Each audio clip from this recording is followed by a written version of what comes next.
Parashat Shemot, Exodus 1:1 through 6:1. Now these are the names of the sons of Israel, who came into Egypt with Jacob. Every man came with his household: Reuben, Simeon, Levi, and Judah; Issachar, Zebulun, and Benjamin; Dan and Naphtali; Gad and Asher. And all the souls that came out of the loins of Jacob were 70 souls. And Joseph was in Egypt already. And Joseph died, and all his brethren, and all that generation.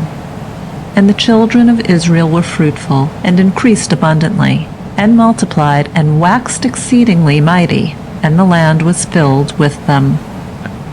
Now there arose a new king over Egypt, who knew not Joseph.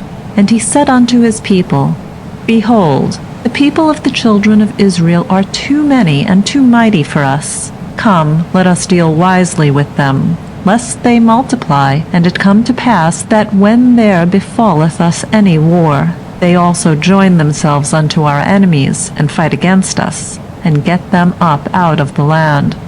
Therefore they did set over them taskmasters to afflict them with their burdens. And they built for Pharaoh store cities, Pithom and Ramses. But the more they afflicted them, the more they multiplied, and the more they spread abroad. And they were a dread because of the children of Israel. And the Egyptians made the children of Israel to serve with rigor. And they made their lives bitter with hard service, in mortar and in brick, and in all manner of service in the field, in all their service wherein they made them serve with rigor. And the king of Egypt spoke to the Hebrew midwives, of whom the name of the one was Shiphrah, and the name of the other Puah. And he said, When ye do the office of a midwife to the Hebrew women, ye shall look upon the birth stool. If it be a son, then ye shall kill him. But if it be a daughter, then she shall live. But the midwives feared God, and did not as the king of Egypt commanded them, but saved the men children alive. And the king of Egypt called for the midwives, and said unto them, Why have ye done this thing, and have saved the men children alive? And the midwives said unto Pharaoh, Because the Hebrew women are not as the Egyptian women, for they are lively, and are delivered ere the midwife come unto them. And God dealt well with the midwives, and the people multiplied, and waxed very mighty. And it came to pass, because the midwives feared God, that he made them houses. And Pharaoh charged all his people, saying, Every son that is born ye shall cast into the river, and every daughter ye shall save alive. And there went a man of the house of Levi, and took to wife a daughter of Levi. And the woman conceived and bore a son. And when she saw him that he was a goodly child, she hid him 3 months. And when she could not longer hide him, she took for him an ark of bulrushes, and daubed it with slime and with pitch. And she put the child therein, and laid it in the flags by the river's brink. And his sisters stood afar off, to know what would be done to him. And the daughter of Pharaoh came down to bathe in the river, and her maidens walked along by the riverside. And she saw the ark among the flags, and sent her handmaid to fetch it. And she opened it, and saw it, even the child, and behold a boy that wept. And she had compassion on him, and said, This is one of the Hebrews' children. Then said his sister to Pharaoh's daughter, Shall I go and call thee a nurse of the Hebrew women, that she may nurse the child for thee? And Pharaoh's daughter said to her, Go. And the maiden went and called the child's mother. And Pharaoh's daughter said unto her, Take this child away, and nurse it for me, and I will give thee thy wages. And the woman took the child, and nursed it, and the child grew. And she brought him unto Pharaoh's daughter, and he became her son. And she called his name Moses, and said, Because I drew him out of the water. And it came to pass in those days, when Moses was grown up, that he went out unto his brethren, and looked on their burdens. And he saw an Egyptian smiting a Hebrew, one of his brethren. And he looked this way and that way. And when he saw that there was no man, he smote the Egyptian, and hid him in the sand. And when he went out the second day, and behold, 2 men of the Hebrews were striving together. And he said to him that did the wrong, Wherefore smitest thou thy fellow? And he said, Who made thee a ruler and a judge over us? Thinkest thou to kill me, as thou didst kill the Egyptian? And Moses feared and said, Surely the thing is known. Now when Pharaoh heard this thing, he sought to slay Moses. But Moses fled from the face of Pharaoh and dwelt in the land of Midian. And he sat down by a well. Now the priest of Midian had 7 daughters, and they came and drew water, and filled the troughs to water their father's flock. And the shepherds came and drove them away. But Moses stood up and helped them, and watered their flock. And when they came to Reuel, their father, he said, How is it that ye are come so soon today? And they said, An Egyptian delivered us out of the hands of the shepherds, and moreover he drew water for us, and watered the flock. And he said unto his daughters, And where is he? Why is it that ye have left the man? Call him, that he may eat bread. And Moses was content to dwell with the man. And he gave Moses Zipporah his daughter, and she bore a son, and he called his name Gershom, for he said, I have been a stranger in a strange land. And it came to pass in the course of those many days that the king of Egypt died, and the children of Israel sighed by reason of the bondage, and they cried, and their cry came up unto God by reason of the bondage. And God heard their groaning, and God remembered his covenant with Abraham, with Isaac, and with Jacob. And God saw the children of Israel, and God took cognizance of them. Now Moses was keeping the flock of Jethro his father-in-law, the priest of Midian. And he led the flock to the farthest end of the wilderness, and came to the mountain of God unto Horeb. And the angel of the Lord appeared unto him in a flame of fire out of the midst of a bush. And he looked, and behold, the bush burned with fire, and the bush was not consumed. And Moses said, I will turn aside now and see this great sight, why the bush is not burnt. And when the Lord saw that he turned aside to see, God called unto him out of the midst of the bush, and said, Moses, Moses. And he said, Here am I. And he said, Draw not nigh hither, put off thy shoes from off thy feet, for the place whereon thou standest is holy ground. Moreover he said, I am the God of thy father, the God of Abraham, the God of Isaac, and the God of Jacob. And Moses hid his face, for he was afraid to look upon God.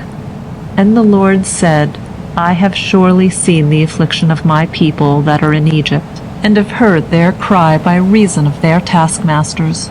For I know their pains, and I am come down to deliver them out of the hand of the Egyptians, and to bring them up out of that land unto a good land and a large, unto a land flowing with milk and honey, unto the place of the Canaanite, and the Hittite, and the Amorite, and the Perizzite, and the Hivite, and the Jebusite. And now, behold, the cry of the children of Israel is come unto me.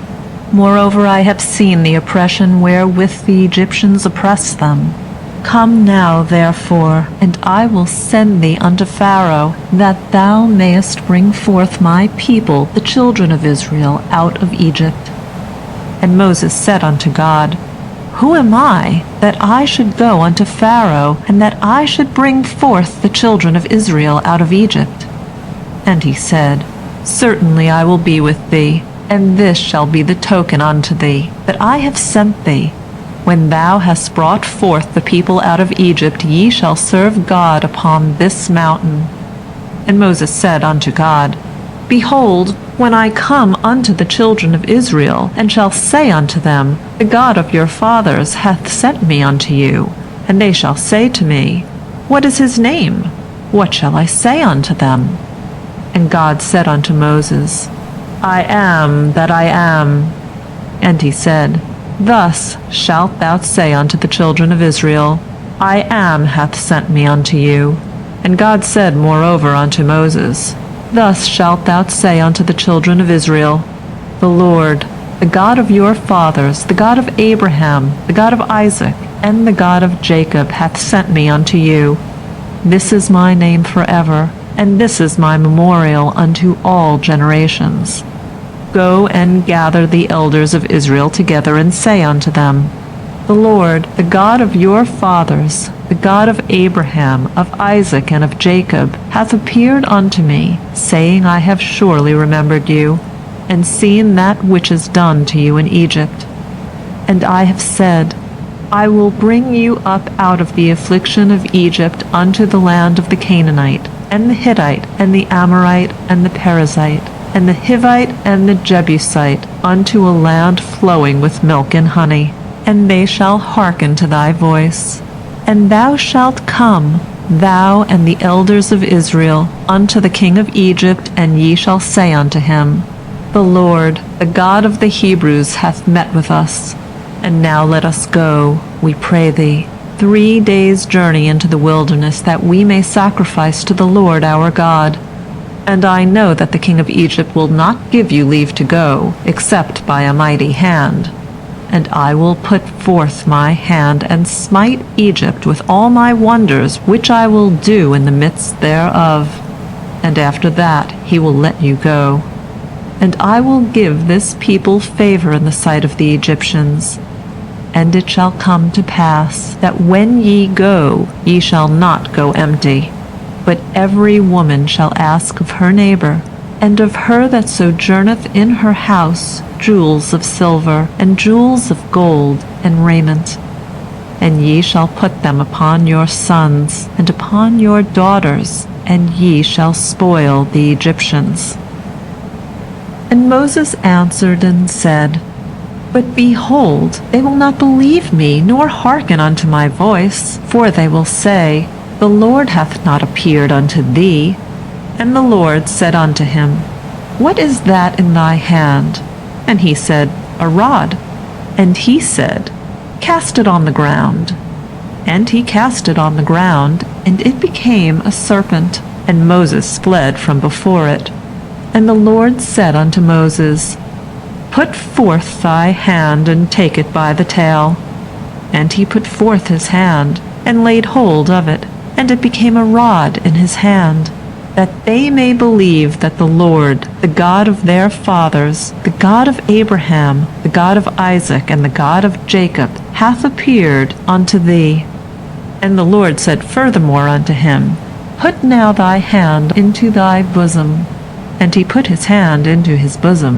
And when he took it out, behold, his hand was leprous, as white as snow. And he said, Put thy hand back into thy bosom. And he put his hand back into his bosom. And when he took it out of his bosom, behold, it was turned again as his other flesh. And it shall come to pass, if they will not believe thee, neither hearken to the voice of the first sign, that they will believe the voice of the latter sign.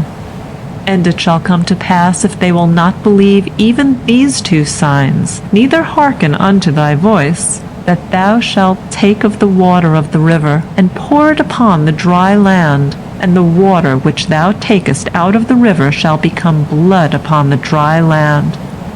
And Moses said unto the Lord, O Lord, I am not a man of words, neither heretofore nor since thou hast spoken unto thy servant, for I am slow of speech and of a slow tongue.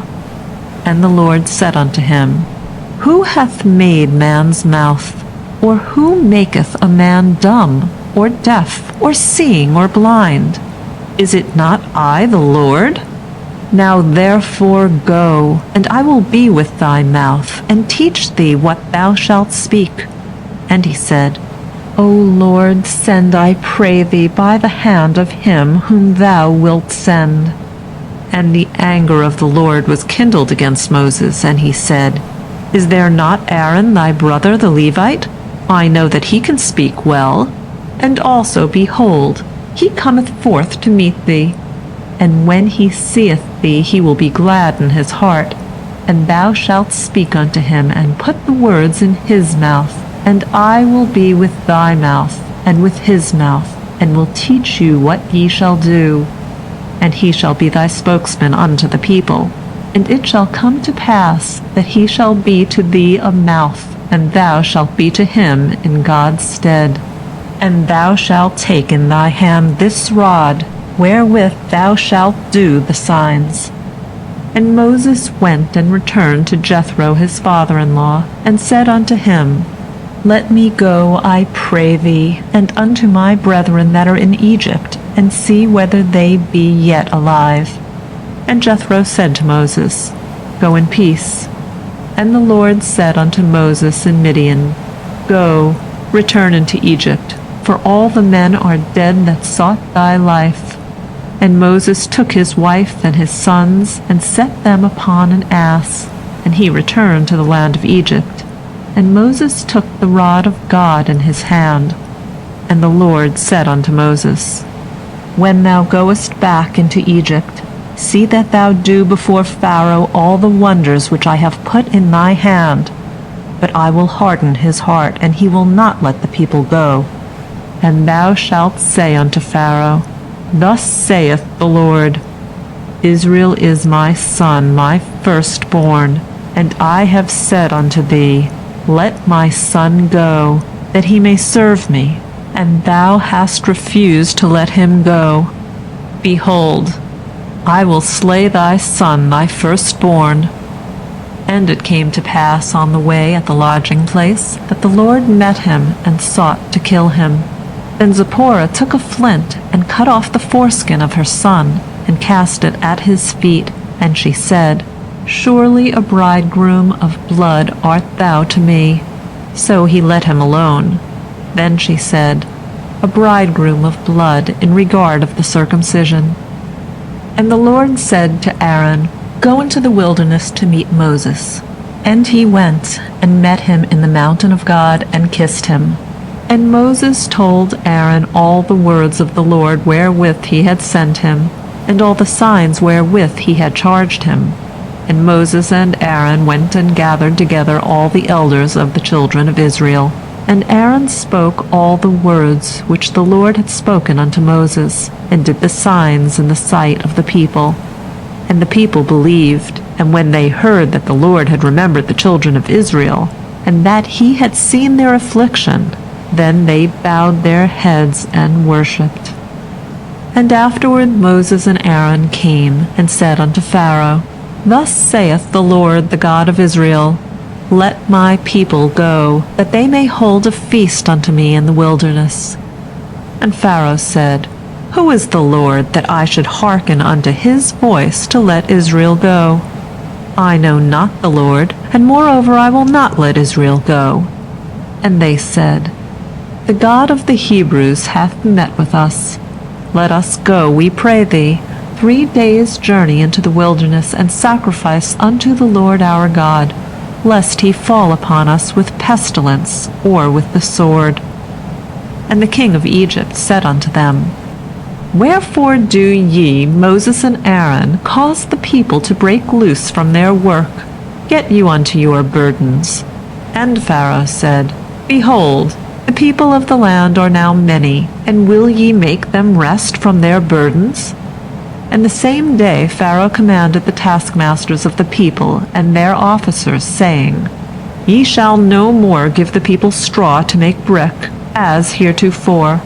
Let them go and gather straw for themselves, and the tale of the bricks, which they did make heretofore, ye shall lay upon them. Ye shall not diminish aught thereof, for they are idle. Therefore they cry, saying, Let us go and sacrifice to our God. Let heavier work be laid upon the men, that they may labor therein, and let them not regard lying words. And the taskmasters of the people went out, and their officers, and they spoke to the people, saying, Thus saith Pharaoh, I will not give you straw. Go yourselves, get you straw where ye can find it, for naught of your work shall be diminished. So the people were scattered abroad throughout all the land of Egypt to gather stubble for straw, And the taskmasters were urgent, saying, "Fulfill your work, your daily task, as when there was straw." And the officers of the children of Israel, whom Pharaoh's taskmasters had set over them, were beaten, saying, "Wherefore have ye not fulfilled your appointed task in making brick both yesterday and today as heretofore?"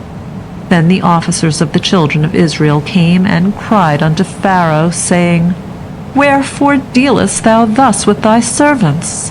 There is no straw given unto thy servants, and they say to us, Make brick. And behold, thy servants are beaten, but the fault is in thine own people." But he said, "Ye are idle, ye are idle. Therefore ye say, Let us go and sacrifice to the Lord. Go therefore now and work, for there shall no straw be given you, yet shall ye deliver the tale of bricks." And the officers of the children of Israel did see that they were set on mischief, when they said, "Ye shall not diminish aught from your bricks, your daily task." And they met Moses and Aaron, who stood in the way, as they came forth from Pharaoh. And they said unto them, "The Lord look upon you and judge, because ye have made our savor to be abhorred in the eyes of Pharaoh, and in the eyes of his servants, to put a sword in their hand to slay us." And Moses returned unto the Lord and said, "Lord, wherefore hast thou dealt ill with this people? Why is it that thou hast sent me? For since I came to Pharaoh to speak in thy name, he hath dealt ill with this people, neither hast thou delivered thy people at all." And the Lord said unto Moses, "Now shalt thou see what I will do to Pharaoh, for by a strong hand shall he let them go, and by a strong hand shall he drive them out of his land."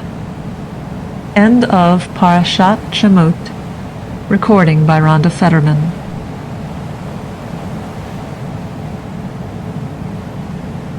Parashat Vayera, Exodus 6:2 through 9:35. And God spoke unto Moses, and said unto him, I am the Lord, and I appeared unto Abraham, unto Isaac, and unto Jacob, as God Almighty. But my name, Yahweh, I made me not known to them, and I have also established my covenant with them, to give them the land of Canaan, the land of their sojournings, wherein they sojourned. And moreover I have heard the groaning of the children of Israel, whom the Egyptians keep in bondage, and I have remembered my covenant. Wherefore say unto the children of Israel, I am the Lord, and I will bring you out from under the burdens of the Egyptians, and I will deliver you from their bondage, and I will redeem you with an outstretched arm and with great judgments. And I will take you to me for a people, and I will be to you a God, and ye shall know that I am the Lord your God, who brought you out from under the burdens of the Egyptians. And I will bring you in unto the land, concerning which I lifted up my hand to give it to Abraham, to Isaac, and to Jacob, and I will give it you for a heritage. I am the Lord. And Moses spoke so unto the children of Israel. But they hearkened not unto Moses for impatience of spirit, and for cruel bondage.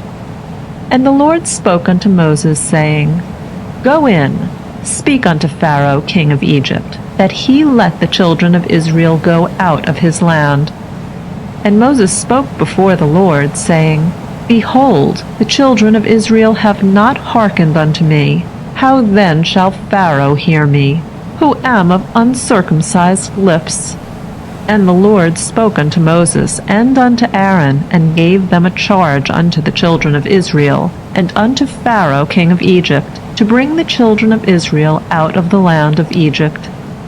These are the heads of their fathers' houses. The sons of Reuben, the firstborn of Israel, Hanak and Palu, Hezron and Carmi. These are the families of Reuben. And the sons of Simeon, Jemuel and Jamin, and Ohad and Jachin and Zohar, and Shaul, the son of a Canaanitish woman. These are the families of Simeon. And these are the names of the sons of Levi according to their generations: Gershon and Kohath, and Merari. And the years of the life of Levi were 137 years. The sons of Gershon, Libni and Shimei, according to their families. And the sons of Kohath, Amram and Izhar, and Hebron and Uzziel.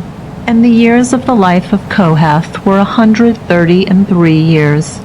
And the sons of Merari, Mali and Mushi. These are the families of the Levites according to their generations.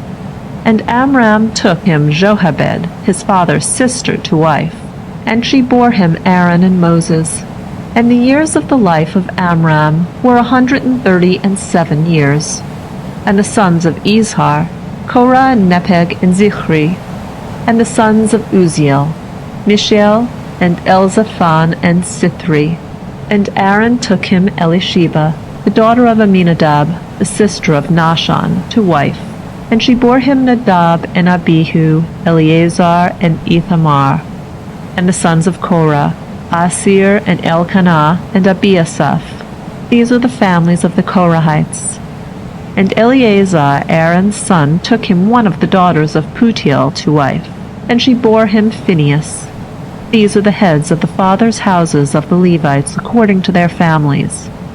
These are the Aaron and Moses, to whom the Lord said, Bring out the children of Israel from the land of Egypt according to their hosts. These are they that spoke to Pharaoh king of Egypt, to bring out the children of Israel from Egypt. These are that Moses and Aaron. And it came to pass on the day when the Lord spoke unto Moses in the land of Egypt, that the Lord spoke unto Moses, saying, I am the Lord. Speak thou unto Pharaoh king of Egypt all that I speak unto thee. And Moses said before the Lord, Behold, I am of uncircumcised lips, and how shall Pharaoh hearken unto me? And the Lord said unto Moses, See, I have set thee in God's stead to Pharaoh, and Aaron thy brother shall be thy prophet. Thou shalt speak all that I command thee, and Aaron thy brother shall speak unto Pharaoh, that he let the children of Israel go out of his land. And I will harden Pharaoh's heart, and multiply my signs and my wonders in the land of Egypt. But Pharaoh will not hearken unto you. And I will lay my hand upon Egypt, and bring forth my hosts, my people, the children of Israel, out of the land of Egypt, by great judgments. And the Egyptians shall know that I am the Lord, when I stretch forth my hand upon Egypt, and bring out the children of Israel from among them. And Moses and Aaron did so, as the Lord commanded them, so did they. And Moses was 80 years old, and Aaron 83 years old, when they spoke unto Pharaoh. And the Lord spoke unto Moses and unto Aaron, saying, When Pharaoh shall speak unto you, saying, Show a wonder for you, then thou shalt say unto Aaron, Take thy rod, and cast it down before Pharaoh, that it become a serpent. And Moses and Aaron went in unto Pharaoh, and they did so, as the Lord had commanded. And Aaron cast down his rod before Pharaoh and before his servants, and it became a serpent. Then Pharaoh also called for the wise men and the sorcerers, and they also, the magicians of Egypt, did in like manner with their secret arts. For they cast down every man his rod, and they became serpents. But Aaron's rod swallowed up their rods. And Pharaoh's heart was hardened, and he hearkened not unto them, as the Lord had spoken. And the Lord said unto Moses, Pharaoh's heart is stubborn, he refuseth to let the people go. Get thee unto Pharaoh in the morning. Lo, he goeth out unto the water, and thou shalt stand by the river's brink to meet him. And the rod which was turned to a serpent shalt thou take in thy hand, and thou shalt say unto him, The Lord, the God of the Hebrews, hath sent me unto thee, saying, Let my people go, that they may serve me in the wilderness. And behold, hitherto thou hast not hearkened. Thus saith the Lord, In this thou shalt know that I am the Lord. Behold, I will smite with the rod that is in my hand upon the waters which are in the river, and they shall be turned to blood, and the fish that are in the river shall die, and the river shall become foul, and the Egyptians shall loathe to drink water from the river. And the Lord said unto Moses, Say unto Aaron, Take thy rod, and stretch out thy hand over the waters of Egypt, over their rivers, over their streams, and over their pools, and over all their ponds of water, that they may become blood. And there shall be blood throughout all the land of Egypt, both in vessels of wood and in vessels of stone. And Moses and Aaron did so, as the Lord commanded, and he lifted up the rod, and smote the waters that were in the river, in the sight of Pharaoh, and in the sight of his servants.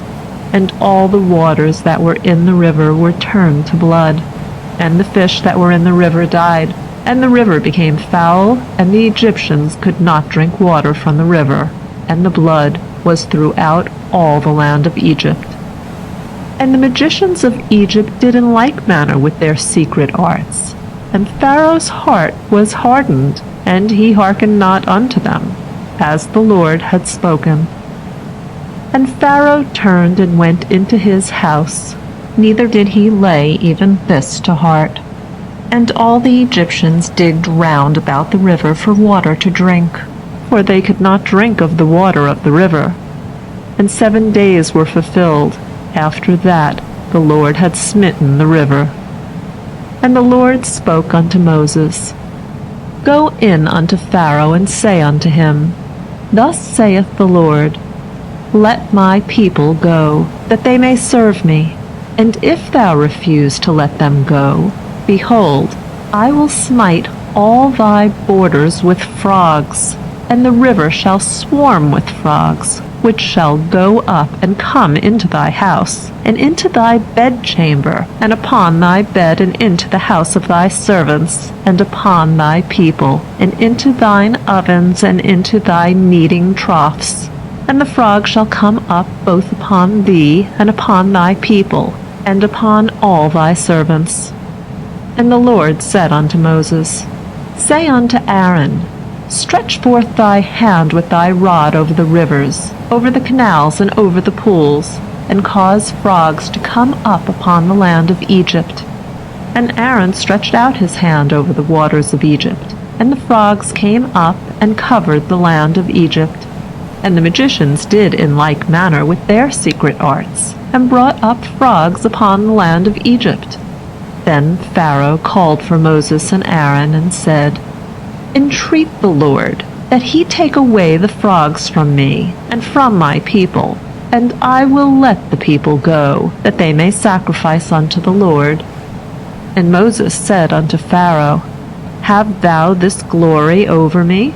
Against what time shall I entreat for thee, and for thy servants, and for thy people, that the frogs be destroyed from thee and thy houses, and remain in the river only? And he said, Against tomorrow. And he said, Be it according to thy word, that thou mayest know that there is none like unto the Lord our God. And the frogs shall depart from thee, and from thy houses, and from thy servants, and from thy people. They shall remain in the river only. And Moses and Aaron went out from Pharaoh, and Moses cried unto the Lord concerning the frogs, which he had brought upon Pharaoh. And the Lord did according to the word of Moses, and the frogs died out of the houses, out of the courts, and out of the fields. And they gathered them together in heaps, and the land stank. But when Pharaoh saw that there was respite, he hardened his heart, and hearkened not unto them, as the Lord had spoken. And the Lord said unto Moses, Say unto Aaron, Stretch out thy rod, and smite the dust of the earth, that it may become gnats throughout all the land of Egypt. And they did so, and Aaron stretched out his hand with his rod, and smote the dust of the earth. And there were gnats upon man, and upon beast. All the dust of the earth became gnats throughout all the land of Egypt. And the magicians did so with their secret arts to bring forth gnats. But they could not, and there were gnats upon man and upon beast. Then the magicians said unto Pharaoh, This is the finger of God. And Pharaoh's heart was hardened, and he hearkened not unto them, as the Lord had spoken. And the Lord said unto Moses, Rise up early in the morning, and stand before Pharaoh. Lo, he cometh forth to the water, and say unto him, Thus saith the Lord, Let my people go, that they may serve me. Else, if thou wilt not let my people go, behold, I will send swarms of flies upon thee, and upon thy servants, and upon thy people, and into thy houses, and the houses of the Egyptians shall be full of swarms of flies, and also the ground whereon they are. And I will set apart in that day the land of Goshen, in which my people dwell, that no swarms of flies shall be there, to the end that thou mayest know that I am the Lord in the midst of the earth. And I will put a division between my people and thy people. By tomorrow shall this sign be. And the Lord did so, and there came grievous swarms of flies into the house of Pharaoh, and into his servants' houses. And in all the land of Egypt the land was ruined by reason of the swarms of flies. And Pharaoh called for Moses and for Aaron, and said, Go ye, sacrifice to your God in the land. And Moses said, It is not meet so to do, for we shall sacrifice the abomination of the Egyptians to the Lord our God. Lo, if we sacrifice the abomination of the Egyptians before their eyes, will they not stone us? We will go 3 days' journey into the wilderness, and sacrifice to the Lord our God, as he shall command us. And Pharaoh said, I will let you go, that ye may sacrifice to the Lord your God in the wilderness. Only ye shall not go very far away. Entreat for me. And Moses said, Behold, I go out from thee, and I will entreat the Lord that the swarms of flies may depart from Pharaoh, from his servants, and from his people, tomorrow. Only let not Pharaoh deal deceitfully any more in not letting the people go to sacrifice to the Lord. And Moses went out from Pharaoh and entreated the Lord. And the Lord did according to the word of Moses. And he removed the swarms of flies from Pharaoh, from his servants, and from his people. There remained not one. And Pharaoh hardened his heart this time also, and he did not let the people go. Then the Lord said unto Moses, Go in unto Pharaoh, and tell him, Thus saith the Lord, the God of the Hebrews, Let my people go, that they may serve me. For if thou refuse to let them go, and wilt hold them still, behold, the hand of the Lord is upon thy cattle which are in the field, upon the horses, upon the asses, upon the camels, upon the herds, and upon the flocks. There shall be a very grievous murrain. And the Lord shall make a division between the cattle of Israel and the cattle of Egypt. And there shall nothing die of all that belongeth to the children of Israel. And the Lord appointed a set time, saying, Tomorrow the Lord shall do this thing in the land. And the Lord did that thing on the morrow, and all the cattle of Egypt died. But of the cattle of the children of Israel died not one. And Pharaoh sent, and behold, there was not so much as one of the cattle of the Israelites dead. But the heart of Pharaoh was stubborn, and he did not let the people go. And the Lord said unto Moses and unto Aaron, Take to you handfuls of soot of the furnace, and let Moses throw it heavenward in the sight of Pharaoh. And it shall become small dust over all the land of Egypt, and shall be a boil breaking forth with blains upon man and upon beast, throughout all the land of Egypt. And they took soot of the furnace, and stood before Pharaoh. And Moses threw it up heavenward, and it became a boil breaking forth with blains upon man and upon beast. And the magicians could not stand before Moses because of the boils, for the boils were upon the magicians and upon all the Egyptians. And the Lord hardened the heart of Pharaoh, and he hearkened not unto them, as the Lord had spoken unto Moses. And the Lord said unto Moses, Rise up early in the morning, and stand before Pharaoh, and say unto him, Thus saith the Lord, the God of the Hebrews, Let my people go, that they may serve me. For I will this time send all my plagues upon thy person, and upon thy servants, and upon thy people, that thou mayest know that there is none like me in all the earth. Surely now I had put forth my hand, and smitten thee and thy people with pestilence, and thou hadst been cut off from the earth. But in very deed for this cause have I made thee to stand, to show thee my power, and that my name may be declared throughout all the earth. As yet exaltest thou thyself against my people, that thou wilt not let them go? Behold, tomorrow about this time I will cause it to rain a very grievous hail, such as hath not been in Egypt since the day it was founded, even until now. Now therefore send, hasten in thy cattle, and all that thou hast in the field. For every man and beast that shall be found in the field, and shall not be brought home, the hail shall come down upon them, and they shall die. He that feared the word of the Lord among the servants of Pharaoh made his servants and his cattle flee into the houses. And he that regarded not the word of the Lord left his servants and his cattle in the field. And the Lord said unto Moses, Stretch forth thy hand toward heaven, that there may be hail in all the land of Egypt, upon man, and upon beast, and upon every herb of the field, throughout the land of Egypt. And Moses stretched forth his rod toward heaven, and the Lord sent thunder and hail, and fire ran down unto the earth. And the Lord caused to hail upon the land of Egypt. So there was hail, and fire flashing up amidst the hail, very grievous, such as had not been in all the land of Egypt since it became a nation.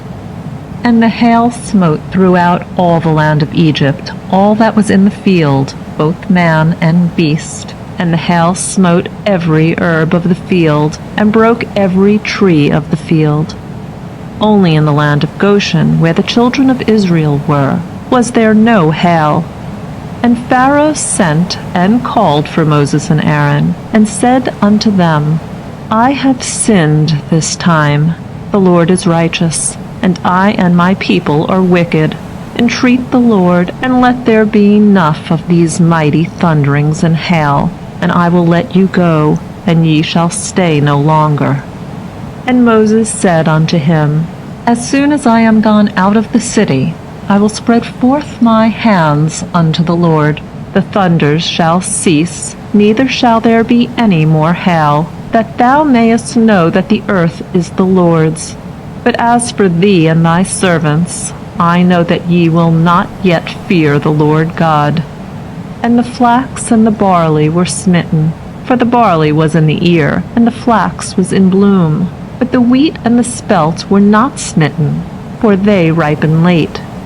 And Moses went out of the city from Pharaoh, and spread forth his hands unto the Lord, and the thunders and hail ceased, and the rain was not poured upon the earth.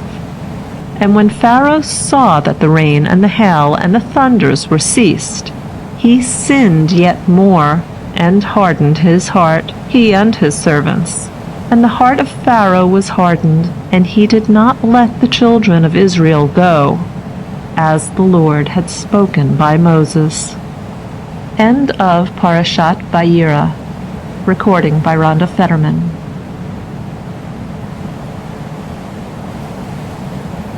Parashat Bo, Exodus 10:1 through 13:16.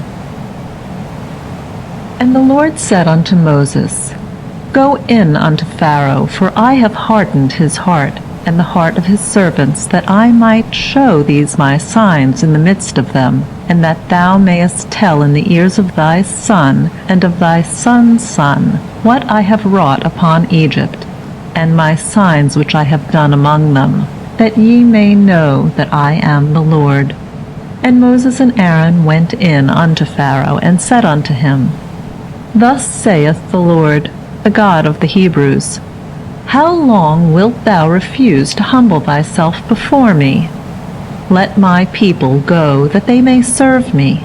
Else, if thou refuse to let my people go, behold, tomorrow will I bring locusts into thy border, and they shall cover the face of the earth, that one shall not be able to see the earth, and they shall eat the residue of that which is escaped, which remaineth unto you from the hail, and shall eat every tree which groweth for you out of the field, and thy houses shall be filled, and the houses of all thy servants, and the houses of all the Egyptians, as neither thy fathers nor thy fathers' fathers have seen, since the day that they were upon the earth unto this day. And he turned and went out from Pharaoh. And Pharaoh's servants said unto him, How long shall this man be a snare unto us? Let the men go, that they may serve the Lord their God. Knowest thou not yet that Egypt is destroyed? And Moses and Aaron were brought again unto Pharaoh, and he said unto them, Go, serve the Lord your God. But who are they that shall go? And Moses said, We will go with our young and with our old, with our sons and with our daughters, with our flocks and with our herds we will go, for we must hold a feast unto the Lord. And he said unto them, So be the Lord with you, as I will let you go, and your little ones. See ye that evil is before your face? Not so. Go now, ye that are men, and serve the Lord, for that is what ye desire. And they were driven out from Pharaoh's presence. And the Lord said unto Moses, Stretch out thy hand over the land of Egypt for the locusts, that they may come up upon the land of Egypt, and eat every herb of the land, even all that the hail hath left. And Moses stretched forth his rod over the land of Egypt, and the Lord brought an east wind upon the land all that day, and all the night. And when it was morning, the east wind brought the locusts. And the locusts went up over all the land of Egypt, and rested in all the borders of Egypt. Very grievous were they. Before them there were no such locusts as they, neither after them shall be such. For they covered the face of the whole earth, so that the land was darkened. And they did eat every herb of the land, and all the fruit of the trees, which the hail had left. And there remained not any green thing, either tree or herb of the field, through all the land of Egypt. Then Pharaoh called for Moses and Aaron in haste, and he said, I have sinned against the Lord your God, and against you.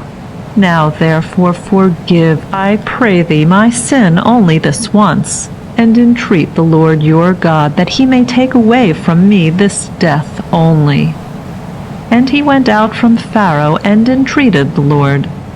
And the Lord turned an exceeding strong west wind, which took up the locusts, and drove them into the Red Sea.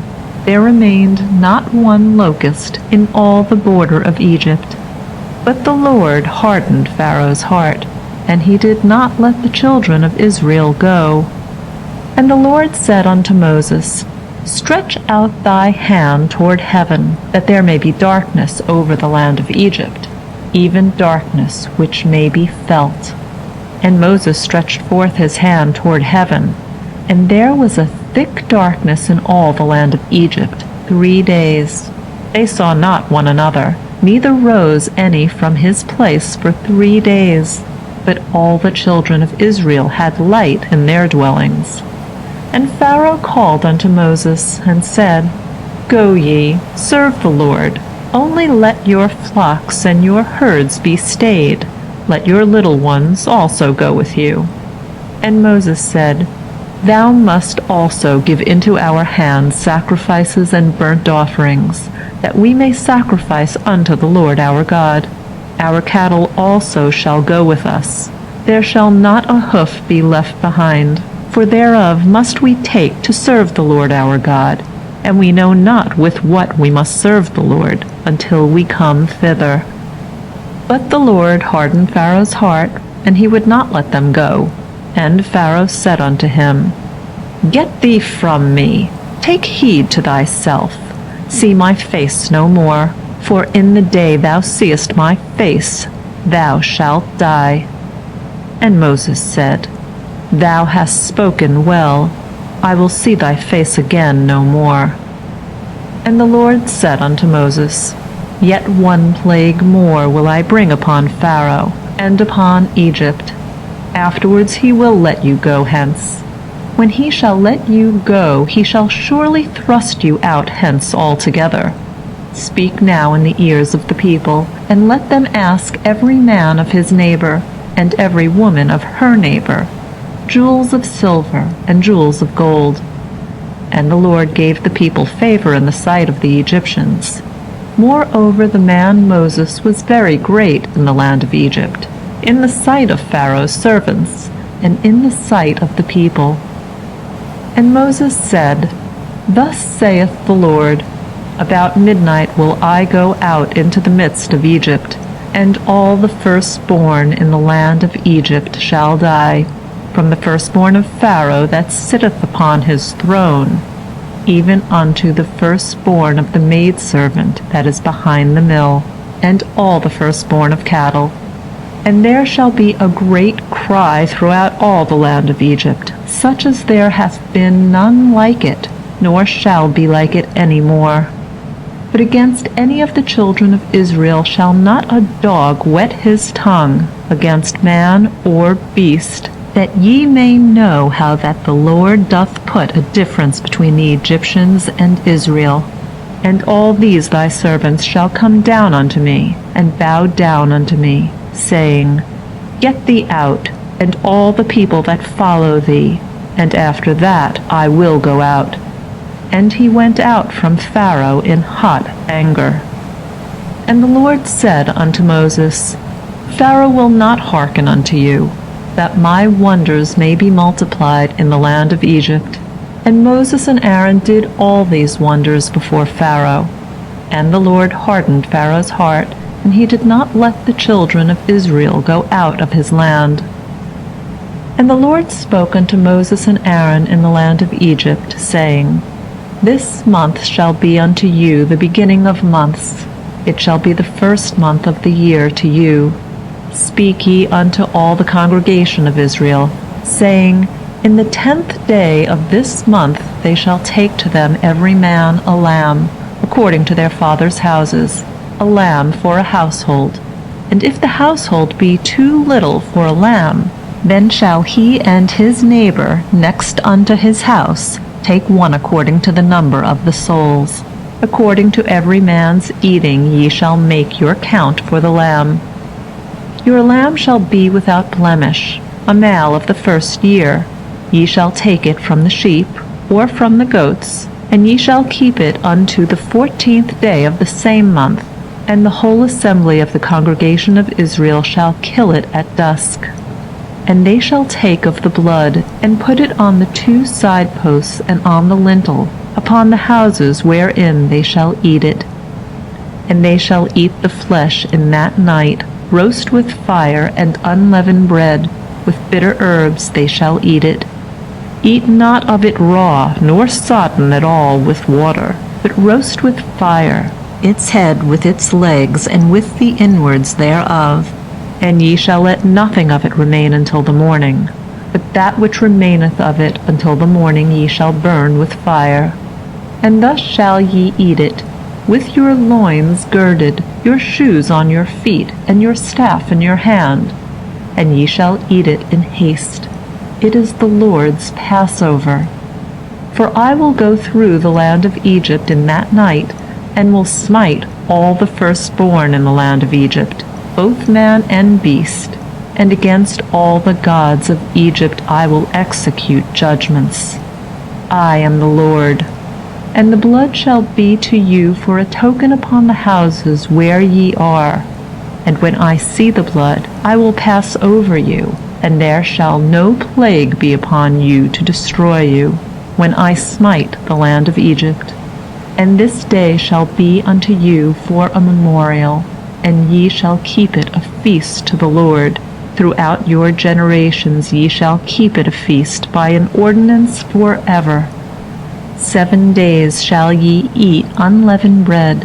Howbeit the first day ye shall put away leaven out of your houses.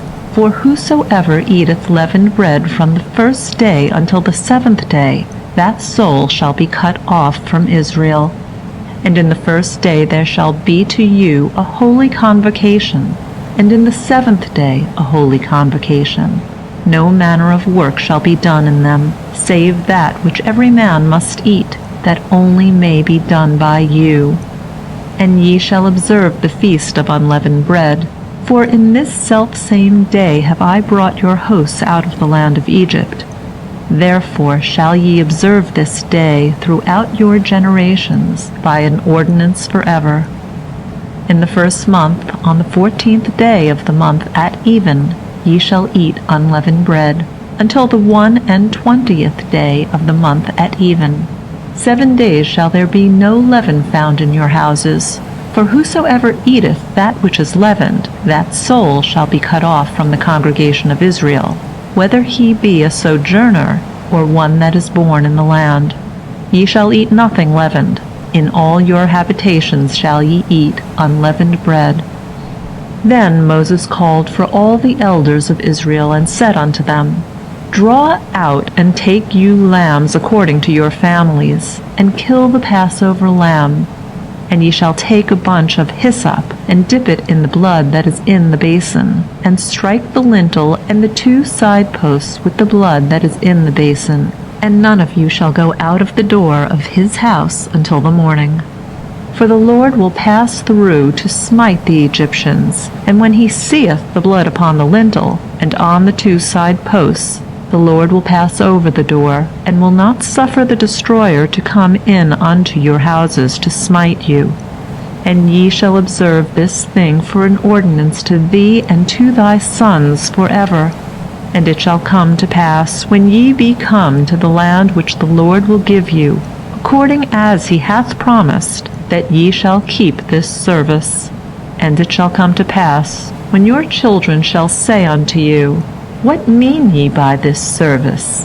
That ye shall say, It is the sacrifice of the Lord's Passover, for that he passed over the houses of the children of Israel in Egypt, when he smote the Egyptians and delivered our houses.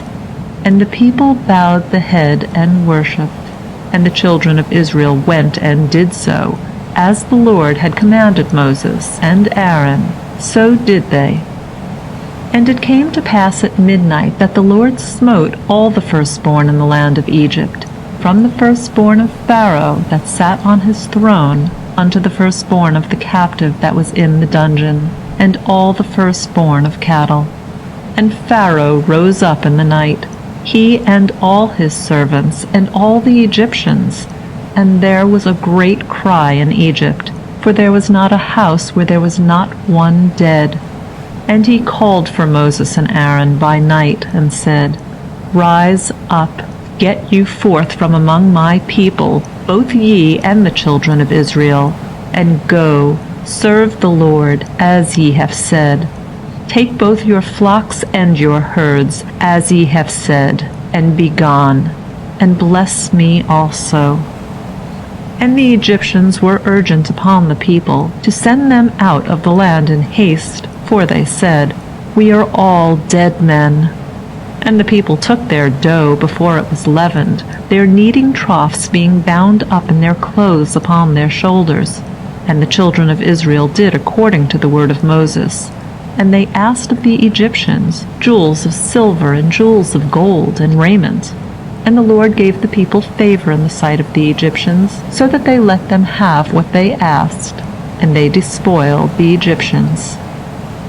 And the children of Israel journeyed from Ramses to Succoth, about 600,000 men on foot, beside children. And a mixed multitude went up also with them, and flocks and herds, even very much cattle. And they baked unleavened cakes of the dough which they brought forth out of Egypt. For it was not leavened, because they were thrust out of Egypt, and could not tarry, neither had they prepared for themselves any victual. Now the time that the children of Israel dwelt in Egypt was 430 years. And it came to pass at the end of 430 years, even the selfsame day it came to pass, that all the host of the Lord went out from the land of Egypt. It was a night of watching unto the Lord for bringing them out from the land of Egypt. This same night is a night of watching unto the Lord for all the children of Israel throughout their generations. And the Lord said unto Moses and Aaron, This is the ordinance of the Passover. There shall no alien eat thereof, but every man's servant that is bought for money, when thou hast circumcised him, then shall he eat thereof. A sojourner and a hired servant shall not eat thereof. In one house shall it be eaten. Thou shalt not carry forth aught of the flesh abroad out of the house, neither shall ye break a bone thereof. All the congregation of Israel shall keep it. And when a stranger shall sojourn with thee, and will keep the Passover to the Lord, let all his males be circumcised, and then let him come near and keep it, and he shall be as one that is born in the land. But no uncircumcised person shall eat thereof. One law shall be to him that is home-born, and unto the stranger that sojourneth among you. Thus did all the children of Israel, as the Lord commanded Moses and Aaron, so did they. And it came to pass the selfsame day that the Lord did bring the children of Israel out of the land of Egypt by their hosts. And the Lord spoke unto Moses, saying, Sanctify unto me all the firstborn, whatsoever openeth the womb among the children of Israel, both of man and of beast, it is mine. And Moses said unto the people, Remember this day in which ye came out from Egypt, out of the house of bondage. For by strength of hand the Lord brought you out from this place. There shall no leavened bread be eaten. This day ye go forth in the month Abib. And it shall be when the Lord shall bring thee into the land of the Canaanite, and the Hittite, and the Amorite, and the Hivite, and the Jebusite, which he swore unto thy fathers to give thee, a land flowing with milk and honey, that thou shalt keep this service in this month. 7 days thou shalt eat unleavened bread, and in the 7th day shall be a feast to the Lord. Unleavened bread shall be eaten throughout the 7 days, and there shall no leavened bread be seen with thee, neither shall there be leaven seen with thee in all thy borders. And thou shalt tell thy son in that day, saying, It is because of that which the Lord did for me when I came forth out of Egypt. And it shall be for a sign unto thee upon thy hand, and for a memorial between thine eyes, that the law of the Lord may be in thy mouth. For with a strong hand hath the Lord brought thee out of Egypt. Thou shalt therefore keep this ordinance in its season from year to year. And it shall be when the Lord shall bring thee into the land of the Canaanite, as he swore unto thee and to thy fathers, and shall give it thee, that thou shalt set apart unto the Lord all that openeth the womb, every firstling that is a male, which thou hast coming of a beast, shall be the Lord's. And every firstling of an ass thou shalt redeem with a lamb. And if thou wilt not redeem it, then thou shalt break its neck. And all the firstborn of man among thy sons shalt thou redeem. And it shall be when thy son asketh thee in time to come, saying, What is this? That thou shalt say unto him, By strength of hand the Lord brought us out from Egypt from the house of bondage. And it came to pass, when Pharaoh would hardly let us go, that the Lord slew all the firstborn in the land of Egypt, both the firstborn of man and the firstborn of beast. Therefore I sacrifice to the Lord all that openeth the womb, being males, but all the firstborn of my sons I redeem. And it shall be for a sign upon thy hand, and for frontlets between thine eyes. For by strength of hand the Lord brought us forth out of Egypt. End of Parashat Bo. Recording by Rhonda Fetterman.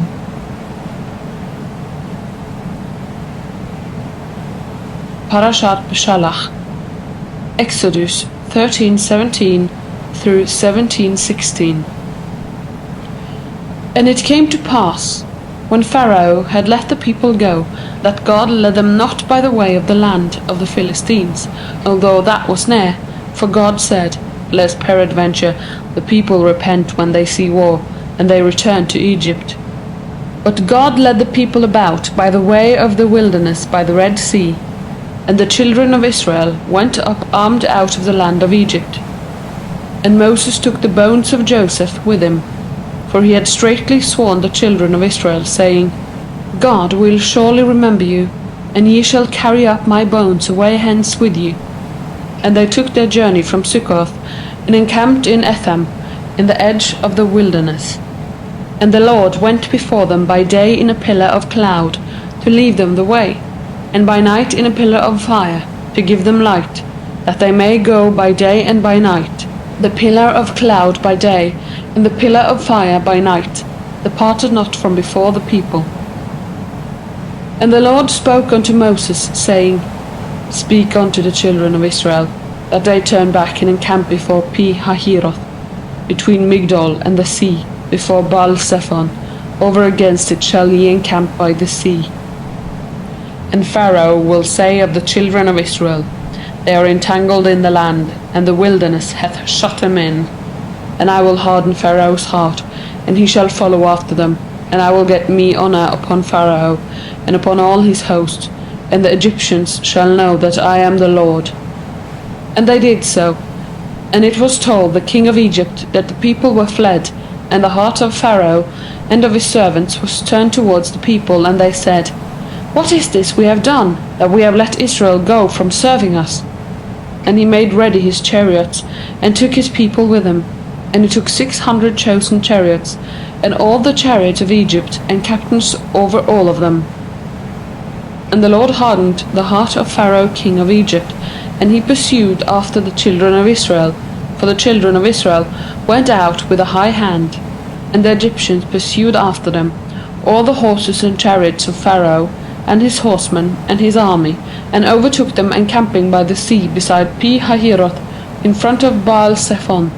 And when Pharaoh drew nigh, the children of Israel lifted up their eyes, and, behold, the Egyptians were marching after them, and they were sore afraid. And the children of Israel cried out unto the Lord. And they said unto Moses, Because there were no graves in Egypt, hast thou taken us away to die in the wilderness? Wherefore hast thou dealt thus with us, to bring us forth out of Egypt? Is not this the word that we spoke unto thee in Egypt, saying, Let us alone, that we may serve the Egyptians? For it were better for us to serve the Egyptians, than that we should die in the wilderness. And Moses said unto the people, Fear ye not, stand still, and see the salvation of the Lord, which he will work for you today. For whereas ye have seen the Egyptians today, ye shall see them again no more for ever. The Lord will fight for you, and ye shall hold your peace. And the Lord said unto Moses, Wherefore criest thou unto me? Speak unto the children of Israel, that they go forward, and lift thou up thy rod, and stretch out thy hand over the sea, and divide it. And the children of Israel shall go into the midst of the sea on dry ground. And I, behold, I will harden the hearts of the Egyptians, and they shall go in after them. And I will get me honour upon Pharaoh, and upon all his host, upon his chariots, and upon his horsemen. And the Egyptians shall know that I am the Lord, when I have gotten me honour upon Pharaoh, upon his chariots, and upon his horsemen. And the angel of God, who went before the camp of Israel, removed and went behind them, and the pillar of cloud removed from before them, and stood behind them. And it came between the camp of Egypt and the camp of Israel. And there was the cloud and the darkness here, yet gave it light by night there, and the one came not near the other all the night. And Moses stretched out his hand over the sea, And the Lord caused the sea to go back by a strong east wind all the night, and made the sea dry land, and the waters were divided. And the children of Israel went into the midst of the sea upon the dry ground, and the waters were a wall unto them on their right hand and on their left. And the Egyptians pursued, and went in after them into the midst of the sea, all Pharaoh's horses, his chariots, and his horsemen. And it came to pass in the morning watch, that the Lord looked forth upon the host of Egyptians through the pillar of fire and of cloud, and discomfited the host of Egyptians. And he took off their chariot wheels, and made them to drive heavily, so that the Egyptians said, Let us flee from the face of Israel, for the Lord fighteth for them against the Egyptians. And the Lord said unto Moses, Stretch out thy hand over the sea, that the waters may come back upon the Egyptians, upon their chariots, and upon their horsemen. And Moses stretched forth his hand over the sea, and the sea returned to its strength when the morning appeared, and the Egyptians fled against it, and the Lord overthrew the Egyptians in the midst of the sea. And the waters returned, and covered the chariots and the horsemen, even all the host of Pharaoh that went in after them into the sea. There remained not so much as one of them. But the children of Israel walked upon dry land in the midst of the sea, and the waters were a wall unto them on the right hand and on their left. Thus the Lord saved Israel that day out of the hand of the Egyptians. And Israel saw the Egyptians dead upon the seashore. And Israel saw the great work which the Lord did upon Egyptians, and the people feared the Lord, and they believed in the Lord, and in his servant Moses. Then sang Moses and the children of Israel this song unto the Lord, and spoke, saying, I will sing unto the Lord, for he is highly exalted. The horse and his rider hath he thrown into the sea. The Lord is my strength and song, and he is become my salvation. This is my God, and I will glorify him, my father's God, and I will exalt him. The Lord is a man of war, the Lord is his name. Pharaoh's chariots and his hosts hath he cast into the sea, and his chosen captains are sunk in the Red Sea. The deeps cover them, they went down into the depth like a stone. Thy right hand, O Lord, glorious in power, thy right hand, O Lord, dasheth in pieces the enemy. And in the greatness of thine excellency thou overthrowest them that rise up against thee. Thou sendest forth thy wrath, it consumeth them as stubble. And with the blast of thy nostrils the waters were piled up. The flood stood upright as a heap, the deeps were congealed in the heart of the sea. The enemy said, I will pursue, I will overtake, I will divide the spoil. My lust shall be satisfied upon them. I will draw my sword, my hand shall destroy them. Thou didst blow with thy wind, the sea covered them, they sank as lead in the mighty waters. Who is like unto thee, O Lord, among the mighty? Who is like unto thee, glorious in holiness, fearful in praises, doing wonders? Thou stretchedst out thy right hand, the earth swallowed them. Thou in thy love hast led the people that thou hast redeemed. Thou hast guided them in thy strength to thy holy habitation. The peoples have heard, they tremble. Pangs have taken hold on the inhabitants of Philistia. Then were the chiefs of Edom affrighted. The mighty men of Moab trembling taketh hold upon them. All the inhabitants of Canaan are melted away. Terror and dread falleth upon them. By the greatness of thine arm they are as still as stone. Till thy people pass over, O Lord, till the people pass over that thou hast gotten. Thou bringest them in, and plantest them in the mountain of thine inheritance. The place, O Lord, which thou hast made for thee to dwell in, the sanctuary, O Lord, which thy hands have established. The Lord shall reign for ever and ever. For the horses of Pharaoh went in with his chariots and with his horsemen into the sea, and the Lord brought back the waters of the sea upon them. But the children of Israel walked on dry land in the midst of the sea. And Miriam the prophetess, the sister of Aaron, took a timbrel in her hand, and all the women went out after her with timbrels and with dances. And Miriam sang unto them, Sing ye to the Lord, for he is highly exalted. The horse and his rider hath he thrown into the sea. And Moses led Israel onward from the Red Sea, And they went out into the wilderness of Shur, and they went 3 days in the wilderness, and found no water. And when they came to Marah, they could not drink of the waters of Marah, for they were bitter. Therefore the name of it was called Marah. Footnote, that is, bitterness. End of footnote. And the people murmured against Moses, saying, What shall we drink? And he cried unto the Lord. And the Lord showed him a tree, and he cast it into the waters, and the waters were made sweet. There he made for them a statue of an ordinance, and there he proved them, and he said, If thou wilt diligently hearken to the voice of the Lord thy God, and wilt do that which is right in his eyes, and wilt give ear to his commandments, and keep all his statutes, I will put none of the diseases upon thee, which I have put upon the Egyptians, for I am the Lord that healeth thee. And they came to Elim, where were 12 springs of waters, and 70 palm trees, and they encamped there by the waters. And they took their journey from Elim, and all the congregation of the children of Israel came unto the wilderness of Sin, which is between Elim and Sinai, on the 15th day of the 2nd month after the departing out of the land of Egypt. And the whole congregation of the children of Israel murmured against Moses and against Aaron in the wilderness. And the children of Israel said unto them, Would that we had died by the hand of the Lord in the land of Egypt, when we sat by the flesh pots, when we did eat bread to the full. For ye have brought us forth into wilderness, to kill this whole assembly with hunger.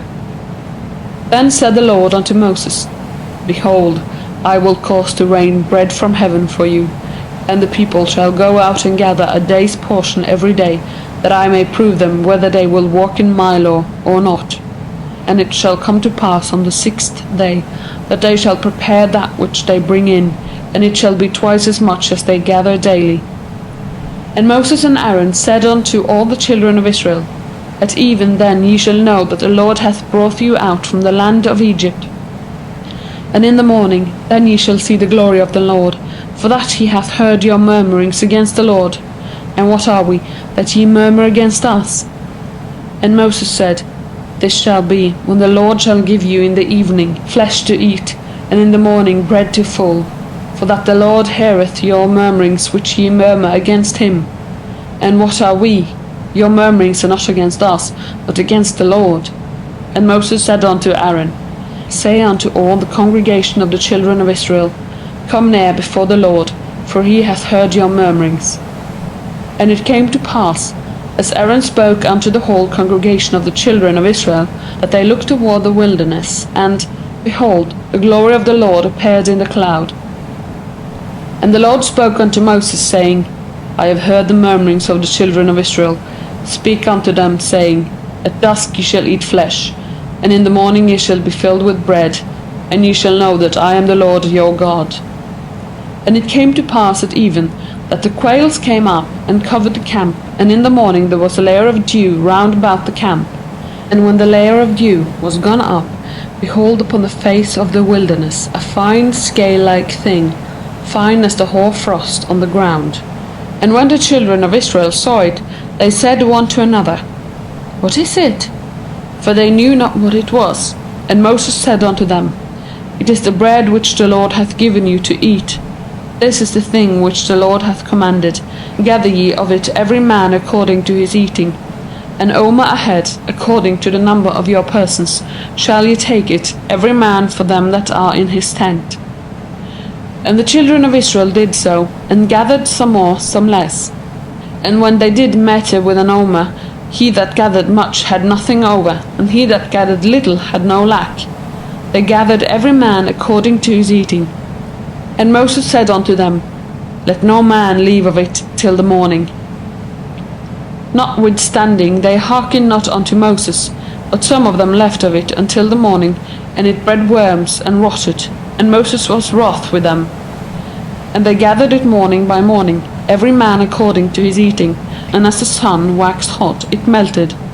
And it came to pass that on the 6th day they gathered twice as much bread, 2 omers for each one. And all the rulers of the congregation came and told Moses. And he said unto them, This is that which the Lord hath spoken. Tomorrow is a solemn rest, a holy Sabbath unto the Lord. Bake that which ye will bake, and seed that which ye will seed, and all that remaineth over lay up for you to be kept until the morning. And they laid it out till the morning, as Moses bade, and it did not rot, neither was there any worm therein. And Moses said, Eat that today, for today is a Sabbath unto the Lord. Today ye shall not find it in the field. 6 days ye shall gather it, but on the 7th day is the Sabbath, in it there shall be none. And it came to pass on the 7th day that there went out some of the people to gather, and they found none. And the Lord said unto Moses, How long refuse you to keep my commandments and my laws? See that the Lord hath given you the Sabbath. Therefore he giveth you on the 6th day the bread of 2 days. Abide ye every man in his place. Let no man go out of his place on the 7th day. So the people rested on the 7th day, and the house of Israel called the name thereof manna, footnote, Hebrew, man, end of footnote. And it was like coriander seed, white, and the taste of it was like wafers made with honey. And Moses said, This is the thing which the Lord hath commanded. Let an omerful of it be kept throughout your generations, that they may see the bread wherewith I fed you in the wilderness, when I brought you forth from the land of Egypt. And Moses said unto Aaron, Take a jar, and put an omerful of manna therein, and lay it upon before the Lord, to be kept throughout your generations. As the Lord commanded Moses, so Aaron laid it up before the testimony, to be kept. And the children of Israel did eat the manna 40 years, until they came to a land inhabited. They did eat the manna until they came unto the borders of the land of Canaan. Now an omer is the 10th part of an ephah.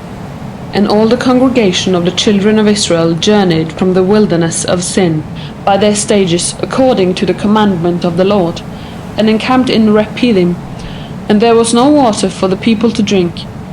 Wherefore the people strove with Moses and said, Give us water that we may drink.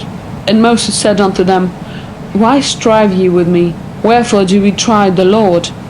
And the people thirsted there for water. And the people murmured against Moses, and said, Wherefore hast thou brought us out of Egypt, to kill us, and our children, and our cattle with thirst? And Moses cried unto the Lord, saying, What shall I do unto this people? They are almost ready to stone me. And the Lord said unto Moses, Pass on before the people, and take with thee of the elders of Israel, and thy rod, wherewith thou smotest the river, take in thy hand, and go. Behold, I will stand before thee there upon the rock of Horeb, and thou shalt smite the rock, and there shall come water out of it, that the people may drink. And Moses did so in the sight of the elders of Israel. And the name of the place was called Massah, footnote, that is, trying, end of footnote, and Meribah, footnote, that is, strife, end of footnote, because of the striving of the children of Israel, and because they tried the Lord, saying, Is the Lord among us or not? Then came Amalek, and fought with Israel in Rephidim. And Moses said unto Joshua, Choose us out men, and go out, fight with Amalek. Tomorrow I will stand on the top of the hill with the rod of God in my hand. So Joshua did as Moses had said to him, and fought with Amalek. And Moses, Aaron, and Hur went up to the top of the hill. And it came to pass, when Moses held up his hand, that Israel prevailed, and when he let down his hand, Amalek prevailed. But Moses' hands were heavy, and they took a stone, and put it under him, and he sat thereon. And Aaron and Hur stayed up his hands, the one on the one side, and the other on the other side, and his hands were steady until the going down of the sun. And Joshua discomfited Amalek and his people with the edge of the sword.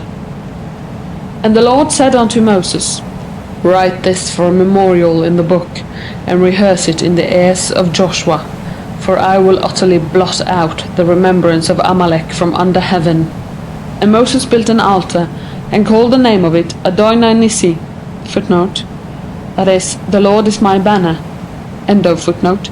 And he said, The hand upon the throne of the Lord will have war with Amalek from generation to generation. End of Parashat Shalach. Recording by Christine G. in Oslo, Norway, the 11th of February 2012.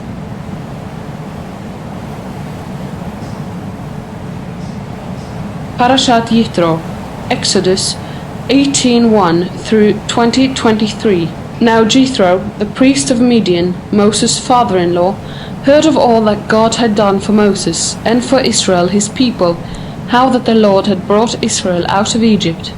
And Jethro, Moses' father-in-law, took Zipporah, Moses' wife, after he had sent her away, and her 2 sons, of whom the name of the one was Gershom, for he said, I have been a stranger in a strange land.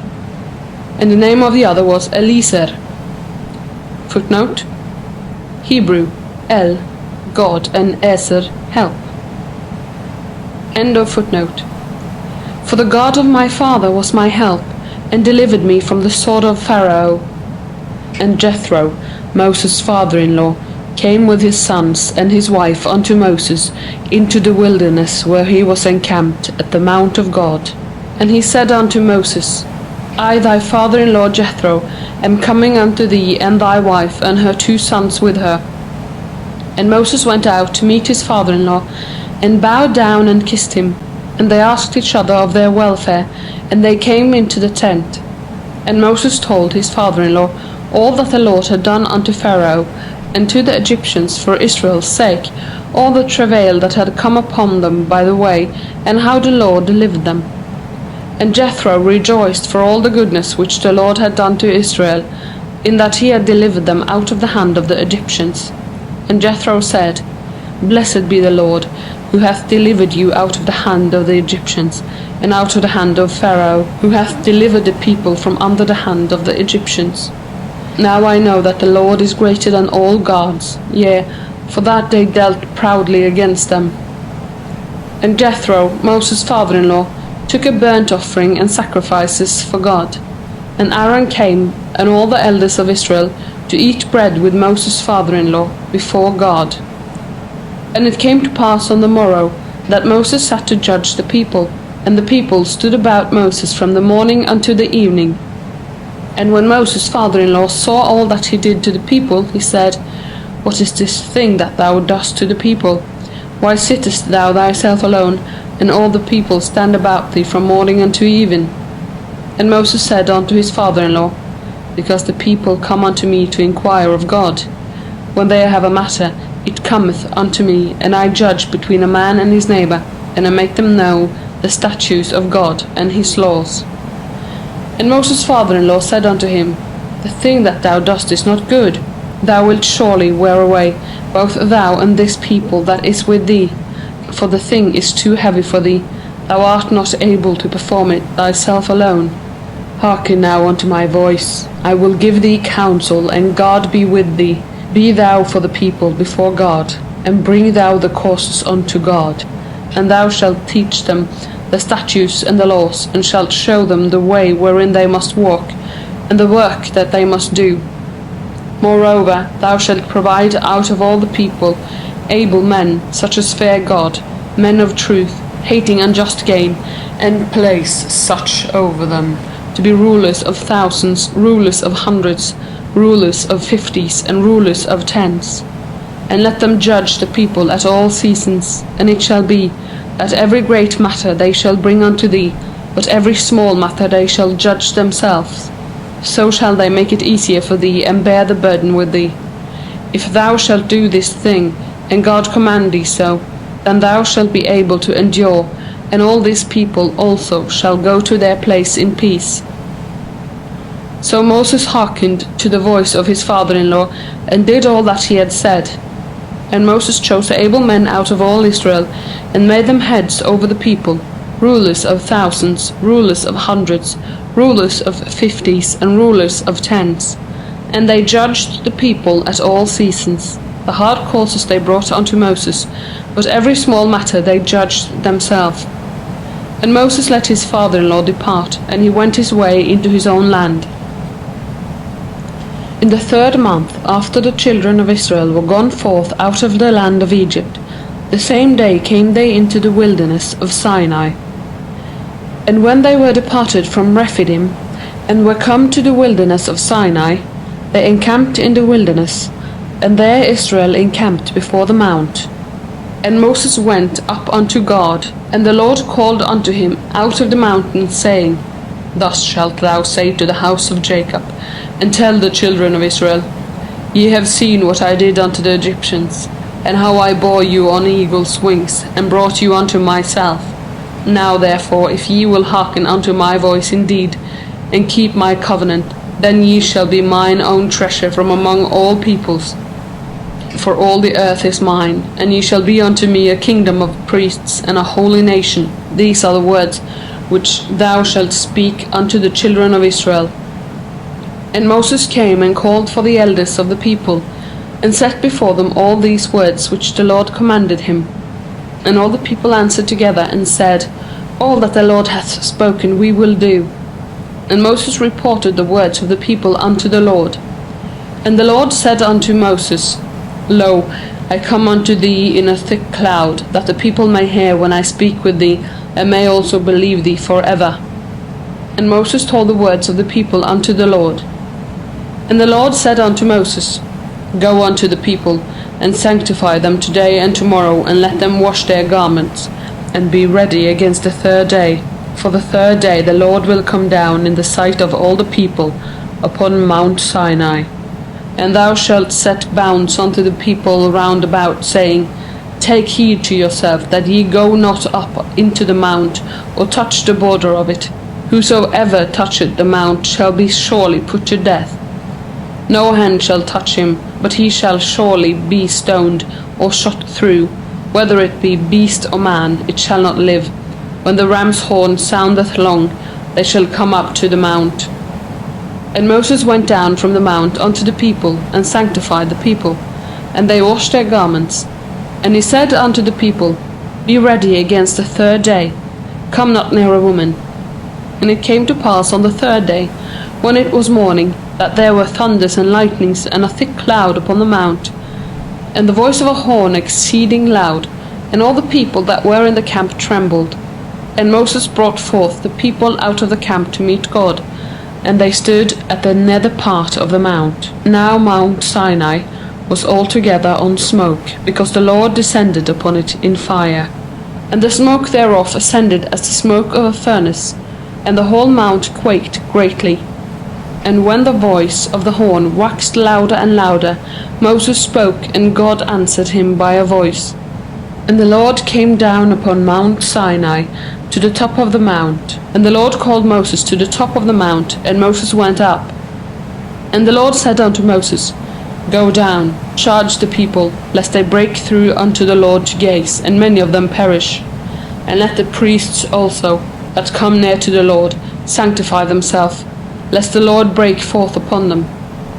And Moses said unto the Lord, The people cannot come up to Mount Sinai, for thou didst charge us, saying, Set bounds about the mount, and sanctify it. And the Lord said unto him, Go, get thee down, and thou shalt come up, thou and Aaron with thee. But let not the priests and the people break through to come up unto the Lord, lest he break forth upon them. So Moses went down unto the people, and told them. And God spoke all these words, saying, I am the Lord thy God, who brought thee out of the land of Egypt, out of the house of bondage. Thou shalt have no other gods before me. Thou shalt not make unto thee a graven image, nor any manner of likeness of anything that is in heaven above, or that is in the earth beneath, or that is in the water under the earth. Thou shalt not bow down unto them, nor serve them. For I, the Lord thy God, am a jealous God, visiting the iniquity of the fathers upon the children unto the third and fourth generation of them that hate me, and showing mercy unto the 1,000th generation of them that love me and keep my commandments. Thou shalt not take the name of the Lord thy God in vain, for the Lord will not hold him guiltless that taketh his name in vain. Remember the Sabbath day, to keep it holy. 6 days shalt thou labor, and do all thy work, but the 7th day is a Sabbath unto the Lord thy God. In it thou shalt not do any manner of work, thou, nor thy son, nor thy daughter, nor thy manservant, nor thy maidservant, nor thy cattle, nor thy stranger that is within thy gates. For in 6 days the Lord made heaven and earth, the sea, and all that in them is, and rested on the seventh day. Wherefore the Lord blessed the Sabbath day and hallowed it. Honour thy father and thy mother, that thy days may be long upon the land which the Lord thy God giveth thee. Thou shalt not murder. Thou shalt not commit adultery. Thou shalt not steal. Thou shalt not bear false witness against thy neighbour. Thou shalt not covet thy neighbour's house. Thou shalt not covet thy neighbour's wife, nor his manservant, nor his maidservant, nor his ox, nor his ass, nor anything that is thy neighbour's. And all the people perceived the thunderings, and the lightnings, and the voice of the horn, and the mountain smoking.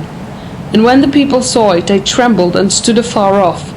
And they said unto Moses, Speak thou with us, and we will hear, but let not God speak with us, lest we die. And Moses said unto the people, Fear not, for God is come to prove you, and that his fear may be before you, that ye sin not.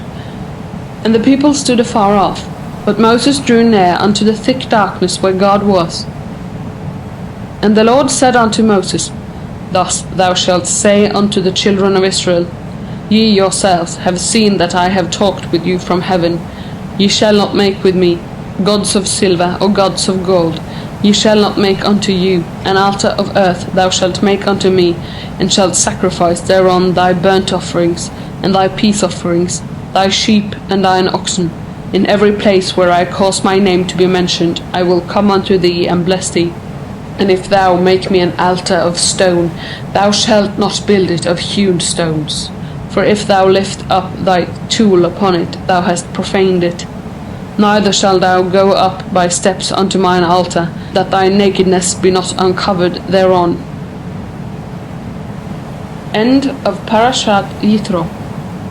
Recording by Christine G. in Oslo, Norway, the 11th of February 2012.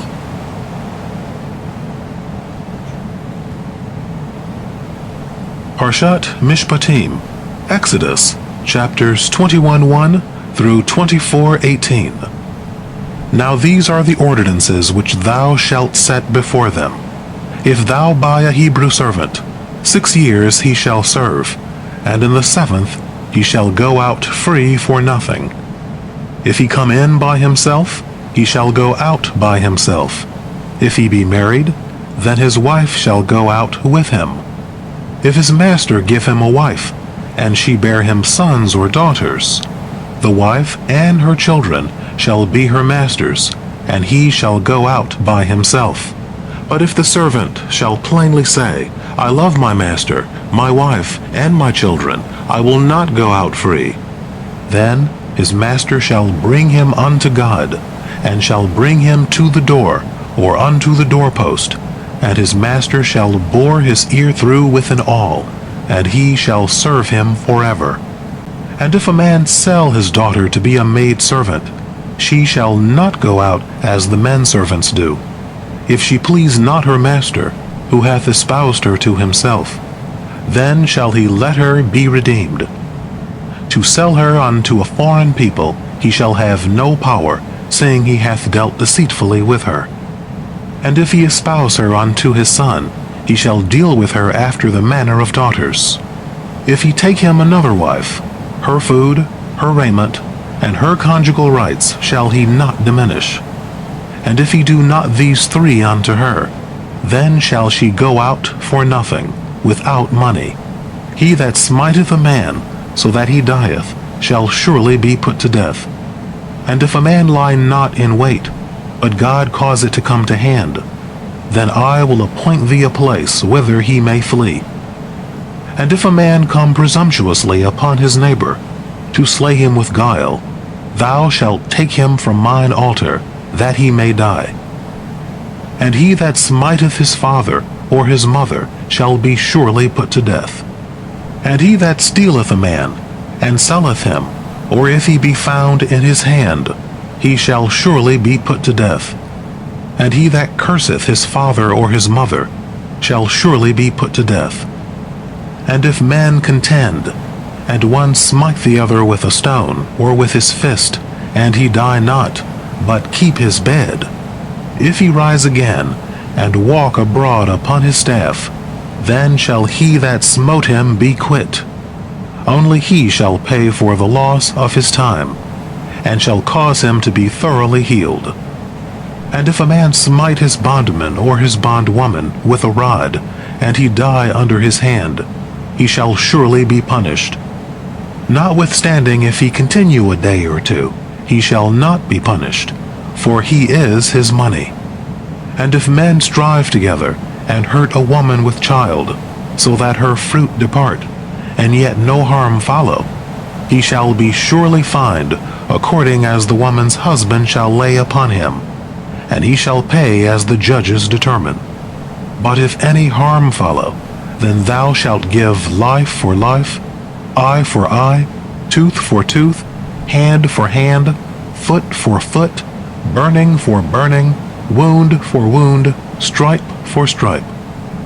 And if a man smite the eye of his bondman, or the eye of his bondwoman, and destroy it, he shall let him go free for his eye's sake. And if he smite out his bondman's tooth, or his bondwoman's tooth, he shall let him go free for his tooth's sake. And if an ox gore a man or woman, that they die, the ox shall be surely stoned, and its flesh shall not be eaten, but the owner of the ox shall be quit. But if the ox was wont to gore in time past, and warning hath been given to its owner, and he hath not kept it in, but it hath killed a man or a woman, the ox shall be stoned, and its owner also shall be put to death. If there be laid on him a ransom, then he shall give for the redemption of his life whatsoever is laid upon him. Whether it have gored a son, or have gored a daughter, according to this judgment shall it be done unto him. If the ox gore a bondman or bondwoman, he shall give unto their master 30 shekels of silver, and the ox shall be stoned. And if a man shall open a pit, or if a man shall dig a pit and not cover it, and an ox or an ass fall therein, the owner of the pit shall make it good. He shall give money unto the owner of them, and the dead beast shall be his. And if one man's ox hurt another's, so that it dieth, then they shall sell the live ox, and divide the price of it, and the dead also they shall divide. Or if it be known that the ox was wont to gore in time past, and its owner hath not kept it in, he shall surely pay ox for ox, and the dead beast shall be his own. If a man steal an ox or a sheep, and kill it or sell it, he shall pay 5 oxen for an ox, and 4 sheep for a sheep. If a thief be found breaking in, and be smitten so that he dieth, there shall be no blood guiltiness for him. If the sun be risen upon him, there shall be blood guiltiness for him. He shall make restitution. If he have nothing, then he shall be sold for his theft. If the theft be found in his hand alive, whether it be ox, or ass, or sheep, he shall pay double.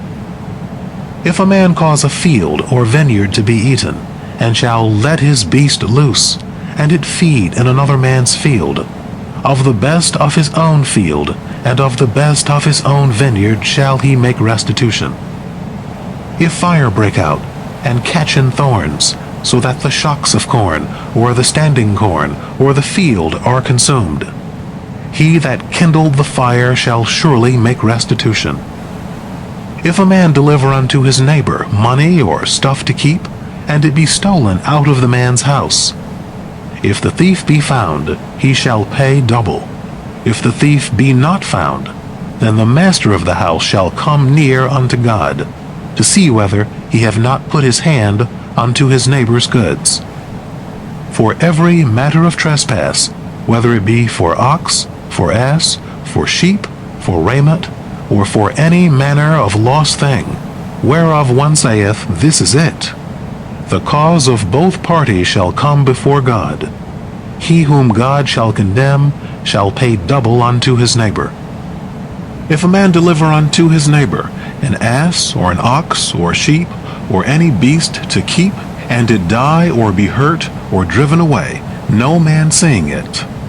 The oath of the Lord shall be between them both, to see whether he have not put his hand unto his neighbor's goods, and the owner thereof shall accept it, and he shall not make restitution. But if it be stolen from him, he shall make restitution unto the owner thereof. If it be torn in pieces, let him bring it for witness. He shall not make good that which was torn. And if a man borrow aught of his neighbor, and it be hurt or die, the owner thereof not being with it, he shall surely make restitution. If the owner thereof be with it, he shall not make it good. If it be a hireling, he loseth his hire. And if a man entice a virgin that is not betrothed, and lie with her, he shall surely pay a dowry for her to be his wife. If her father utterly refuse to give her unto him, he shall pay money according to the dowry of virgins. Thou shalt not suffer a sorceress to live. Whosoever lieth with a beast shall surely be put to death. He that sacrificeth unto the gods, save unto the Lord only, shall be utterly destroyed. And a stranger shalt thou not wrong, neither shalt thou oppress him. For ye were strangers in the land of Egypt. Ye shall not afflict any widow or fatherless child, if thou afflict them in any wise. For if they cry at all unto me, I will surely hear their cry. My wrath shall wax hot, and I will kill you with the sword, and your wives shall be widows, and your children fatherless. If thou lend money to any of my people, even to the poor with thee, thou shalt not be to him as a creditor, neither shall ye lay upon him interest. If thou at all take thy neighbor's garment to pledge, thou shalt restore it unto him by that the sun goeth down. For that is his only covering, it is his garment for his skin, wherein shall he sleep? And it shall come to pass, when he crieth unto me, that I will hear, for I am gracious. Thou shalt not revile God, nor curse a ruler of thy people. Thou shalt not delay to offer of the fullness of thy harvest, and of the outflow of thy presses. The firstborn of thy sons shalt thou give unto me. Likewise shalt thou do with thine oxen, and with thy sheep. 7 days it shall be with its dam. On the 8th day thou shalt give it me. And ye shall be holy men unto me. Therefore ye shall not eat any flesh that is torn of beasts in the field. Ye shall cast it to the dogs. Thou shalt not utter a false report. Put not thy hand with the wicked to be an unrighteous witness. Thou shalt not follow a multitude to do evil. Neither shalt thou bear witness in a cause to turn aside, after a multitude to pervert justice. Neither shalt thou favor a poor man in his cause. If thou meet thine enemy's ox, or his ass going astray, thou shalt surely bring it back to him again. If thou see the ass of him that hateth thee lying under its burden, thou shalt forbear to pass by him. Thou shalt surely release it with him. Thou shalt not wrest the judgment of thy poor in his cause. Keep thee far from a false matter, and the innocent and righteous slay thou not. For I will not justify the wicked. And thou shalt take no gift, for a gift blindeth them that have sight, and perverteth the words of the righteous. And a stranger shalt thou not oppress, for ye know the heart of a stranger, seeing ye were strangers in the land of Egypt. And 6 years thou shalt sow thy land, and gather in the increase thereof. But the 7th year thou shalt let it rest, and lie fallow, that the poor of thy people may eat, and what they leave the beast of the field shall eat. In like manner thou shalt deal with thy vineyard, and with thy oliveyard. 6 days thou shalt do thy work, but on the 7th day thou shalt rest, that thine ox and thine ass may have rest, and the son of thy handmaid, and the stranger may be refreshed. And in all things that I have said unto you take ye heed, and make no mention of the name of other gods, neither let it be heard out of thy mouth. 3 times thou shalt keep a feast unto me in the year. The feast of unleavened bread shalt thou keep. 7 days thou shalt eat unleavened bread, as I commanded thee, at the time appointed in the month Abib. For in it thou camest out of Egypt, and none shall appear before me empty. And the feast of harvest, the first fruits of thy labors, which thou sowest in the field. And the feast of ingathering, at the end of the year, when thou gatherest in thy labors out of the field.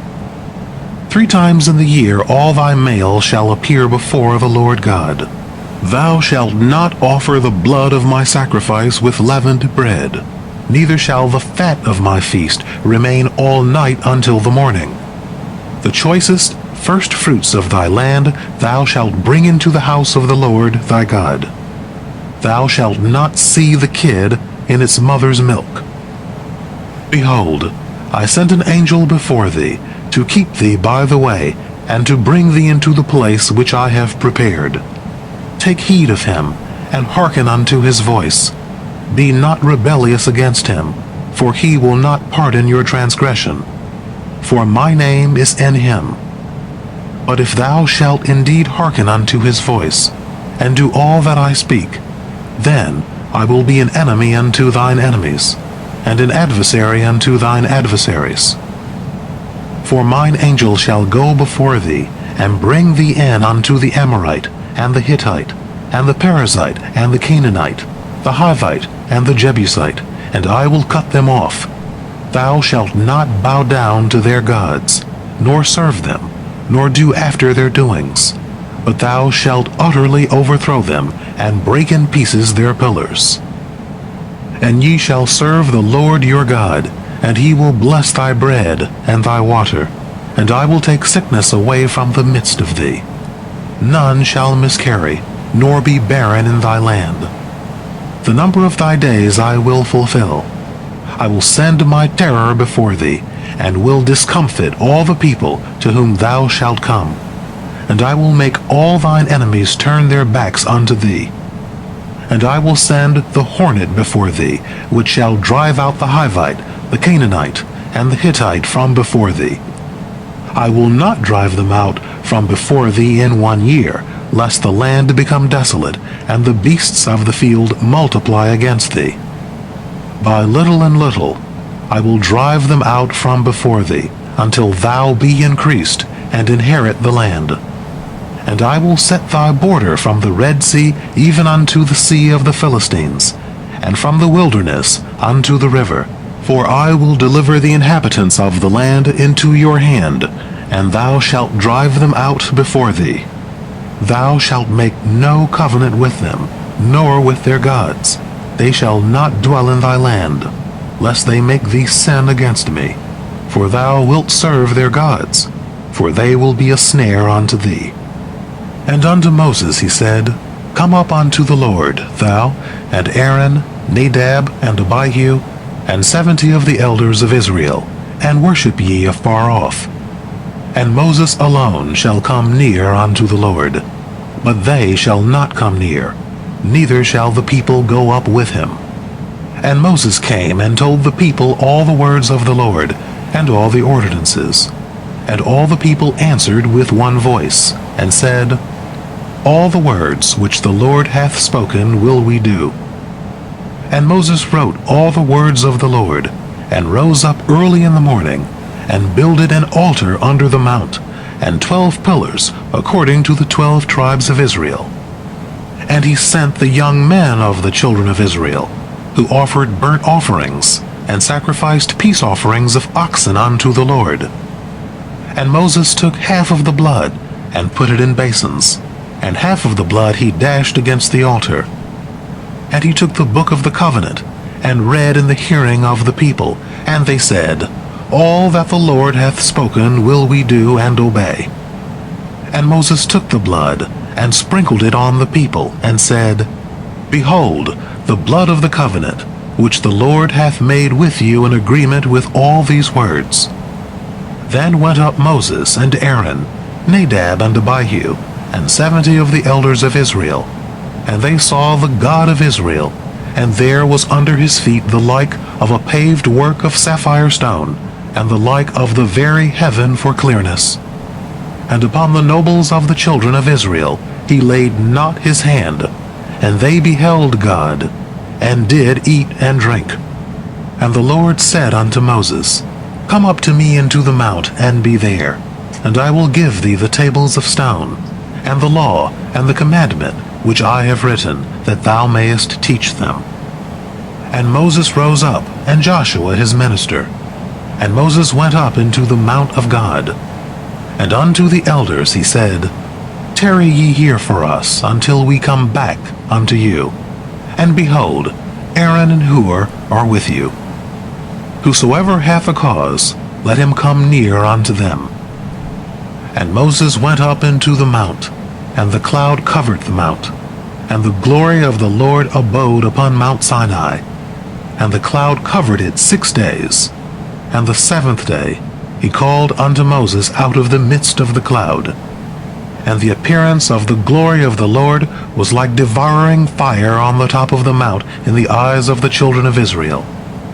And Moses entered into the midst of the cloud, and went up into the mount. And Moses was in the mount 40 days, and 40 nights. End of Parshat Mishpatim. Recording by Andrew White. Andrew White, USA at yahoo.com.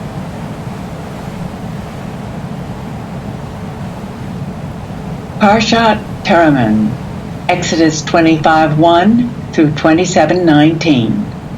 And the Lord spoke unto Moses, saying, Speak unto the children of Israel, that they take for me an offering. Of every man whose heart maketh him willing, ye shall take my offering. And this is the offering which ye shall take of them, gold and silver and brass, and blue and purple and scarlet and fine linen, and goat's hair and ram's skins dyed red, and seal skins and acacia wood, oil for the light, spices for the anointing oil and for the sweet incense, onyx stones and stones to be set for the ephod and for the breastplate. And let them make me a sanctuary, that I may dwell among them. According to all that I show thee, the pattern of the tabernacle, and the pattern of all the furniture thereof, even so shall ye make it. And they shall make an ark of acacia wood. 2 cubits and a half shall be the length thereof, and 1 cubit and a half the breadth thereof, and 1 cubit and a half the height thereof. And thou shalt overlay it with pure gold. Within and without shalt thou overlay it, and shalt make upon it a crown of gold round about. And thou shalt cast 4 rings of gold for it, and put them in the 4 feet thereof, and 2 rings shall be on the one side of it, and 2 rings on the other side of it. And thou shalt make staves of acacia wood, and overlay them with gold. And thou shalt put the staves into the rings on the sides of the ark, wherewith to bear the ark. The staves shall be in the rings of the ark, they shall not be taken from it. And thou shalt put into the ark the testimony which I shall give thee. And thou shalt make an ark cover of pure gold. 2 cubits and a half shall be the length thereof, and 1 cubit and a half the breadth thereof. And thou shalt make 2 cherubim of gold, of beaten work shalt thou make them, at the 2 ends of the ark cover. And make 1 cherub at the one end, and 1 cherub at the other end. Of one piece with the ark cover shall ye make the cherubim of the 2 ends thereof. And the cherubim shall spread out their wings on high, screening the ark cover with their wings, with their faces one to another. Toward the ark cover shall the faces of the cherubim be. And thou shalt put the ark cover above upon the ark, and in the ark thou shalt put the testimony that I shall give thee.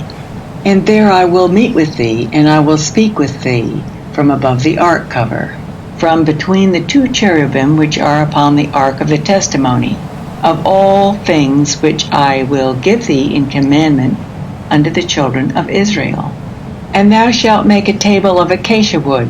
2 cubits shall be the length thereof, and 1 cubit the breadth thereof, and 1 cubit and a half the height thereof. And thou shalt overlay it with pure gold, and make thereto a crown of gold round about. And thou shalt make unto it a border of a handbreadth round about, and thou shalt make a golden crown to the border thereof round about. And thou shalt make for it 4 rings of gold, and put the rings in the 4 corners that are on the 4 feet thereof. Close by the border shall the rings be, for places for the staves to bear the table. And thou shalt make the staves of acacia wood, and overlay them with gold, that the table may be borne with them. And thou shalt make the dishes thereof, and the pans thereof, and the jars thereof, and the bowls thereof, wherewith to pour out. Of pure gold shalt thou make them, and thou shalt set upon the table showbread before me alway. And thou shalt make a candlestick of pure gold. Of beaten work shall the candlestick be made, even its base and its shaft, its cups, its knops, and its flowers shall be of one piece with it. And there shall be 6 branches going out of the sides thereof, 3 branches of the candlestick out of the one side thereof, and 3 branches of the candlestick out of the other side thereof. 3 cups made like almond blossoms in one branch, a knop and a flower, and 3 cups made like almond blossoms in the other branch, a knop and a flower. So for the 6 branches going out of the candlestick. And in the candlestick 4 cups made like almond blossoms, the knops thereof, and the flowers thereof.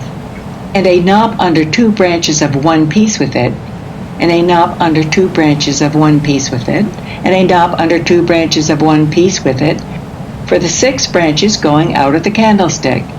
Their knops and their branches shall be of one piece with it, the whole of it one beaten work of pure gold.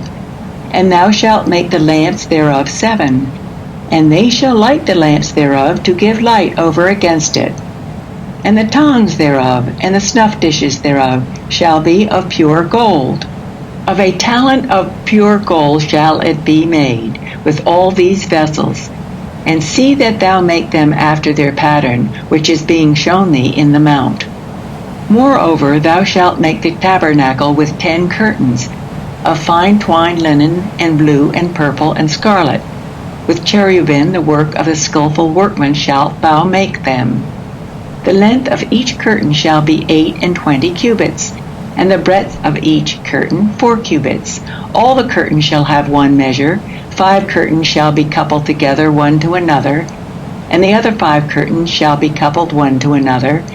And thou shalt make loops of blue upon the edge of the one curtain that is outmost in the first set, and likewise shalt thou make in the edge of the curtain that is outmost in the second set. 50 loops shalt thou make in the one curtain, and 50 loops shalt thou make in the edge of the curtain that is in the second set. The loops shall be opposite one to another. And thou shalt make 50 clasps of gold, and couple the curtains one to another with the clasps, that the tabernacle may be one whole. And thou shalt make curtains of goat's hair for a tent over the tabernacle. 11 curtains shalt thou make them. The length of each curtain shall be 30 cubits, and the breadth of each curtain 4 cubits. The 11 curtains shall have one measure. And thou shalt couple 5 curtains by themselves, and 6 curtains by themselves, and shalt double over the 6th curtain in the forefront of the tent. And thou shalt make 50 loops on the edge of the one curtain that is outmost in the first set, and 50 loops upon the edge of the curtain which is outmost in the second set. And thou shalt make 50 clasps of brass, and put the clasps into the loops, and couple the tent together, that it may be one. And as for the overhanging part that remaineth of the curtains of the tent, the half curtain that remaineth over shall hang over the back of the tabernacle. And the cubit on the one side, and the cubit on the other side, of that which remaineth over in the length of the curtains of the tent, shall hang over the sides of the tabernacle on this side and on that side to cover it. And thou shalt make a covering for the tent of rams' skins, dyed red, and a covering of seal skins above. And thou shalt make the boards for the tabernacle of acacia wood, standing up. 10 cubits shall be the length of a board, and a cubit and a half the breadth of each board. 2 tenons shall there be in each board, joined one to another. Thus shalt thou make for all the boards of the tabernacle. And thou shalt make the boards for the tabernacle, 20 boards for the south side southward. And thou shalt make 40 sockets of silver under the 20 boards, 2 sockets under one board for its 2 tenons, and 2 sockets under another board for its 2 tenons. And for the second side of the tabernacle on the north side, 20 boards. And there are 40 sockets of silver, 2 sockets under one board, and 2 sockets under another board.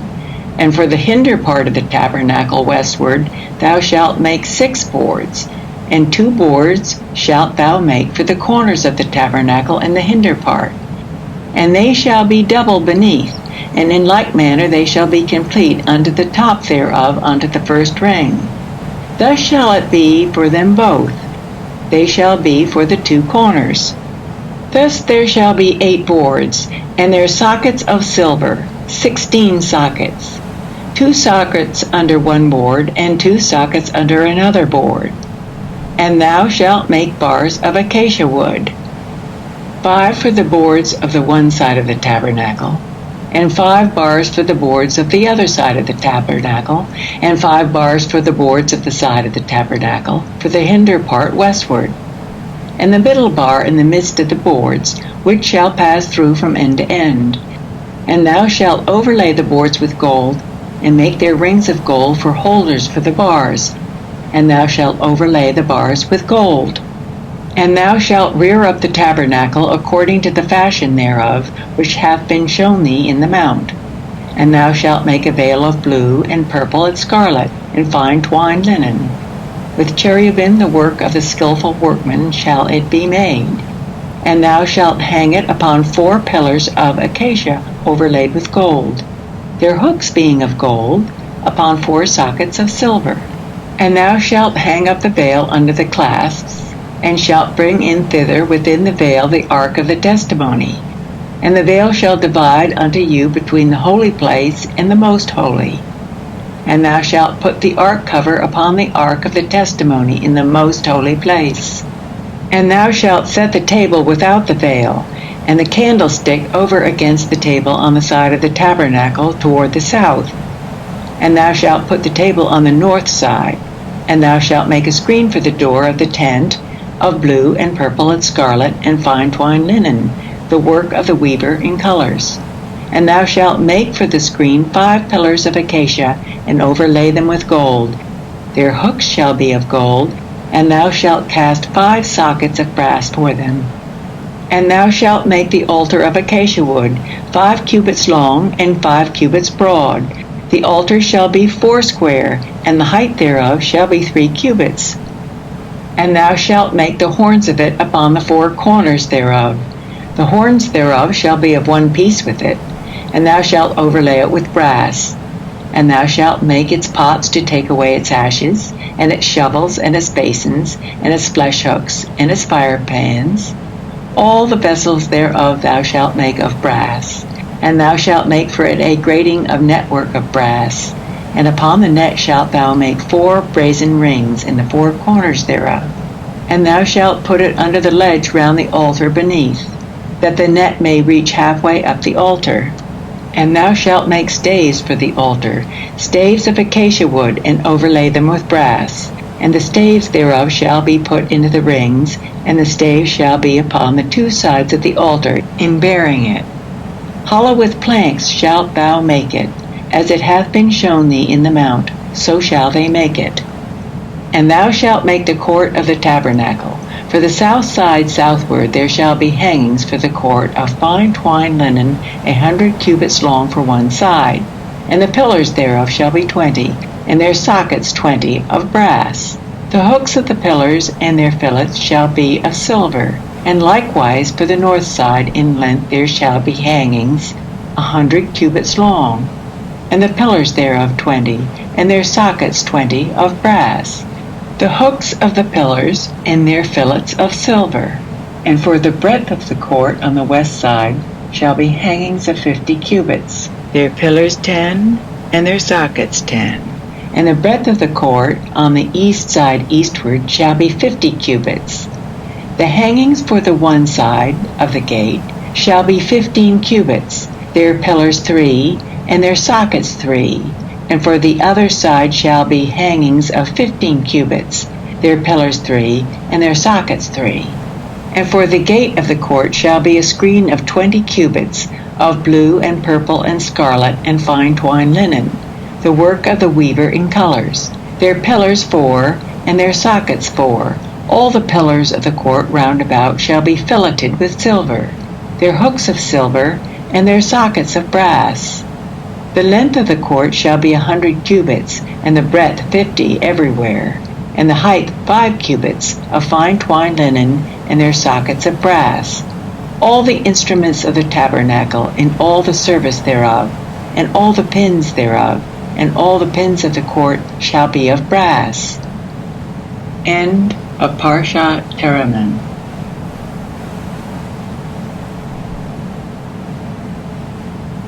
Parshat Tetzaveh, Exodus 27:20 through 30:10. And thou shalt command the children of Israel that they bring unto thee pure olive oil beaten for the light, to cause a lamp to burn continually in the tent of meeting, without the veil which is before the testimony. Aaron and his son shall set it in order to burn from evening to morning before the Lord. It shall be a statute forever throughout their generations on the behalf of the children of Israel. And bring thou near unto thee Aaron thy brother, and his sons with him, from among the children of Israel, that they may minister unto me in the priest's office, even Aaron, Nadab, and Abihu, Eleazar, and Ithamar, Aaron's sons. And thou shalt make holy garments for Aaron thy brother, for splendor and for beauty. And thou shalt speak unto all that are wise-hearted, whom I have filled with the spirit of wisdom, that they make Aaron's garments to sanctify him, that he may minister unto me in the priest's office. And these are the garments which they shall make: a breastplate, and an ephod, and a robe, and a tunic of checkerwork, a mitre, and a girdle. And they shall make holy garments for Aaron thy brother and his sons, that he may minister unto me in the priest's office. And they shall take the gold, and the blue, and the purple, and the scarlet, and the fine linen. And they shall make the ephod of gold, of blue, and purple, scarlet, and fine twined linen, the work of the skillful workman. It shall have 2 shoulder pieces joined to the 2 ends thereof, that it may be joined together. And the skillfully woven band which is upon it, wherewith to gird it on, shall be like the work thereof, and of the same piece, of gold, of blue, and purple, and scarlet, and fine twined linen. And thou shalt take 2 onyx stones, and grave on them the names of the children of Israel, 6 of their names on the one stone, and the names of the 6 that remain on the other stone, according to their birth. With the work of an engraver in stone, like the engravings of a signet, shalt thou engrave the 2 stones according to the names of the children of Israel. Thou shalt make them to be enclosed in settings of gold. And thou shalt put the 2 stones upon the shoulder pieces of the ephod, to be stones of memorial for the children of Israel. And Aaron shall bear their names before the Lord upon his 2 shoulders for a memorial. And thou shalt make settings of gold, and 2 chains of pure gold. Of plaited thread shalt thou make them, of wreathen work. And thou shalt put the wreathen chains on the settings. And thou shalt make a breastplate of judgment, the work of the skillful workman, like the work of the ephod thou shalt make it. Of gold, of blue, and purple, and scarlet, and fine twined linen shalt thou make it. 4 square it shall be, and double. A span shall be the length thereof, and a span the breadth thereof. And thou shalt set in it settings of stones, 4 rows of stones. A row of carnelian, topaz, and smaragd shall be the first row. And the second row a carbuncle, a sapphire, and an emerald. And the third row a jacinth, an agate, and an amethyst. And the 4th row a beryl, and an onyx, and a jasper. They shall be enclosed in gold in their settings. And the stones shall be according to the names of the children of Israel, 12 according to their names, like the engravings of a signet, every one according to his name. They shall be for the 12 tribes. And thou shalt make upon the breastplate plaited chains of wreathen work of pure gold. And thou shalt make upon the breastplate 2 rings of gold, and shalt put the 2 rings on the 2 ends of the breastplate.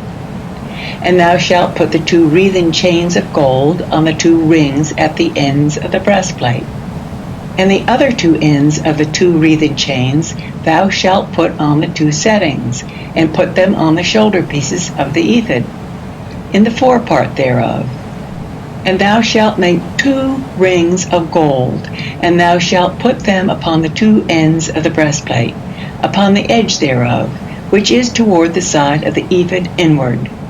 And thou shalt make 2 rings of gold, and shalt put them on the 2 shoulder pieces of the ephod underneath, in the forepart thereof, close by the coupling thereof, above the skillfully woven band of the ephod.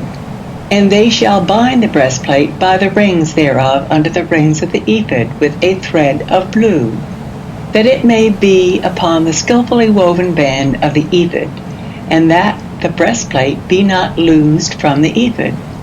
And Aaron shall bear the names of the children of Israel in the breastplate of judgment upon his heart, when he goeth in unto the holy place, for a memorial before the Lord continually. And thou shalt put in the breastplate of judgment the Urim and the Thummim, and they shall be upon Aaron's heart when he goeth in before the Lord. And Aaron shall bear the judgment of the children of Israel upon his heart before the Lord continually. And thou shalt make the robe of the ephod all of blue, and it shall have a hole for the head in the midst thereof. It shall have a binding of woven work round about the whole of it, as it were the whole of a coat of mail, that it be not rent. And upon the skirts of it thou shalt make pomegranates of blue, and of purple, and of scarlet, round about the skirts thereof, and bells of gold between them round about, a golden bell and a pomegranate, a golden bell and a pomegranate upon the skirts of the robe round about. And it shall be upon Aaron to minister, and the sound thereof shall be heard when he goeth in unto the holy place before the Lord, and when he cometh out, that he die not. And thou shalt make a plate of pure gold, and engrave upon it, like the engravings of a signet, holy to the Lord. And thou shalt put it on a thread of blue, and it shall be upon the mitre, upon the forefront of the mitre it shall be. And it shall be upon Aaron's forehead, and Aaron shall bear the iniquity committed in the holy things, which the children of Israel shall hallow, even in all their holy gifts. And it shall be always upon his forehead, that they may be accepted before the Lord. And thou shalt weave the tunic in checker work of fine linen, and thou shalt make a mitre of fine linen, and thou shalt make a girdle, the work of the weaver in colors. And for Aaron's sons thou shalt make tunics, and thou shalt make for them girdles, and head tires shalt thou make for them, for splendor and for beauty. And thou shalt put them upon Aaron thy brother, and upon his sons with him, and shalt anoint them, and consecrate them, and sanctify them, that they may minister unto me in the priest's office. And thou shalt make them linen breeches to cover the flesh of their nakedness. From the loins even unto the thighs they shall reach. And they shall be upon Aaron and upon his sons, when they go in unto the tent of meeting, or when they come near unto the altar to minister in the holy place, that they bear not iniquity and die. It shall be a statute forever unto him and unto his seed after him. And this is the thing that thou shalt do unto them to hallow them, to minister unto me in the priest's office. Take 1 young bullock and 2 rams without blemish, and unleavened bread, and cakes unleavened mingled with oil, and wafers unleavened spread with oil. Of fine wheaten flour shalt thou make them, and thou shalt put them into 1 basket, and bring them in the basket, with the bullock and the 2 rams. And Aaron and his sons thou shalt bring unto the door of the tent of meeting, and shalt wash them with water. And thou shalt take the garments, and put upon Aaron the tunic, and the robe of the ephod, and the ephod and the breastplate, and gird him with the skillfully woven band of the ephod. And thou shalt set the mitre upon his head, and put the holy crown upon the mitre. Then shalt thou take the anointing oil, and pour it upon his head, and anoint him. And thou shalt bring his sons, and put tunics upon them. And thou shalt gird them with girdles, Aaron and his sons, and bind head tires on them. And they shall have the priesthood by a perpetual statute. And thou shalt consecrate Aaron and his sons. And thou shalt bring the bullock before the tent of meeting. And Aaron and his sons shall lay their hands upon the head of the bullock. And thou shalt kill the bullock before the Lord at the door of the tent of meeting. And thou shalt take of the blood of the bullock, and put it upon the horns of the altar with thy finger.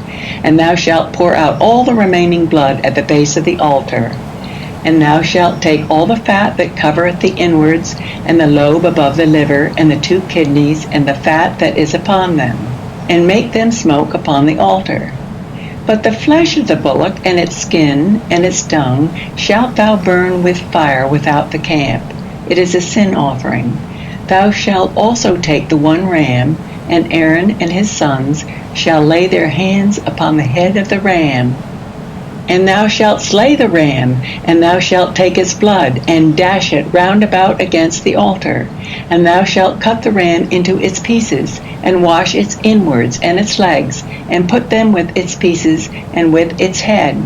And thou shalt make the whole ram smoke upon the altar. It is a burnt offering unto the Lord. It is a sweet savor, an offering made by fire unto the Lord. And thou shalt take the other ram, and Aaron and his sons shall lay their hands upon the head of the ram. Then shalt thou kill the ram, and take of its blood, and put it upon the tip of the right ear of Aaron, and upon the tip of the right ear of his sons, and upon the thumb of their right hand, and upon the great toe of their right foot, and dash the blood against the altar round about. And thou shalt take of the blood that is upon the altar, and of the anointing oil, and sprinkle it upon Aaron, and upon his garments, and upon his sons, and upon the garments of his sons with him. And he and his garments shall be hallowed, and his sons' garments with him. Also, thou shalt take of the ram the fat, and the fat tail, and the fat that covereth the inwards, and the lobe of the liver, and the 2 kidneys, and the fat that is upon them, and the right thigh, for it is a ram of consecration, and 1 loaf of bread, and 1 cake of oil bread, and 1 wafer, out of the basket of unleavened bread that is before the Lord. And thou shalt put the whole upon the hands of Aaron, and upon the hands of his sons, and shalt wave them for a wave offering before the Lord. And thou shalt take them from their hands, and make them smoke on the altar upon the burnt offering, for a sweet savor before the Lord. It is an offering made by fire unto the Lord. And thou shalt take the breast of Aaron's ram of consecration, and wave it for a wave offering before the Lord, and it shall be thy portion. And thou shalt sanctify the breast of the wave offering, and the thigh of the heave offering, which is waved, and which is heaved up, of the ram of consecration, even of that which is Aaron's, and of that which is his son's. And it shall be for Aaron and his sons as a dew forever from the children of Israel. For it is a heave offering, and it shall be a heave offering from the children of Israel of their sacrifices of peace offerings, even their heave offering unto the Lord. And the holy garments of Aaron shall be for his sons after him, to be anointed in them, and to be consecrated in them. 7 days shall the son that is priest in his stead put them on, even he who cometh into the tent of meeting to minister in the holy place.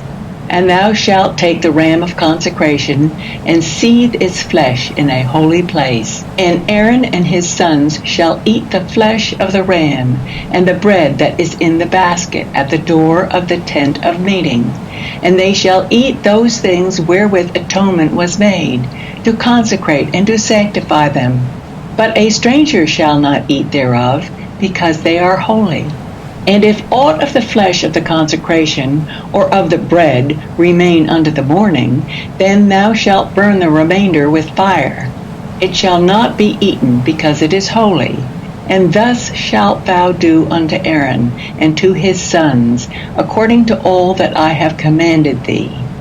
7 days shalt thou consecrate them, and every day shalt thou offer the bullock of sin offering, beside the other offerings of atonement. And thou shalt do the purification upon the altar, when thou makest atonement for it, and thou shalt anoint it to sanctify it. 7 days thou shalt make atonement for the altar, and sanctify it. Thus shall the altar be most holy. Whatsoever toucheth the altar shall be holy. Now this is that which thou shalt offer upon the altar, 2 lambs of the first year, day by day continually. The one lamb thou shalt offer in the morning, and the other lamb thou shalt offer at dusk. And with the one lamb 1/10 part of an ephah of fine flour mingled with the 4th part of a hin of beaten oil, and the 4th part of a hin of wine for a drink offering. And the other lamb thou shalt offer at dusk, and shalt do thereto according to the meal offering of the morning, and according to the drink offering thereof, for a sweet savor, an offering made by fire unto the Lord. It shall be a continual burnt offering throughout your generations at the door of the tent of meeting before the Lord, where I will meet with you to speak there unto thee, and there I will meet with the children of Israel, and the tent shall be sanctified by my glory. And I will sanctify the tent of meeting and the altar. Aaron also and his sons will I sanctify, to minister to me in the priest's office. And I will dwell among the children of Israel, and will be their God, and they shall know that I am the Lord their God, that brought them forth out of the land of Egypt, that I may dwell among them. I am the Lord their God. And thou shalt make an altar to burn incense upon. Of acacia wood shalt thou make it. A cubit shall be the length thereof, and a cubit the breadth thereof. 4 square shall it be, and 2 cubits shall be the height thereof. The horns thereof shall be of one piece with it, and thou shalt overlay it with pure gold, the top thereof and the sides thereof round about, and the horns thereof, and thou shalt make unto it a crown of gold round about. And 2 golden rings shalt thou make for it under the crown thereof, upon the 2 ribs thereof, upon the 2 sides of it shalt thou make them, and they shall be for places for staves wherewith to bear it. And thou shalt make the staves of acacia wood, and overlay them with gold, and thou shalt put it before the veil that is by the ark of the testimony, before the ark cover that is over the testimony, where I will meet with thee. And Aaron shall burn thereon incense of sweet spices. Every morning when he dresseth the lamps he shall burn it, and when Aaron lighteth the lamps at dusk he shall burn it, a perpetual incense before the Lord throughout your generations. Ye shall offer no strange incense thereon, nor burnt offering, nor meal offering, and ye shall pour no drink offering thereon. And Aaron shall make atonement upon the horns of it once in the year, with the blood of the sin offering of atonement. Once in the year shall he make atonement for it throughout your generations. It is most holy unto the Lord. End of Parashat Tetzaveh.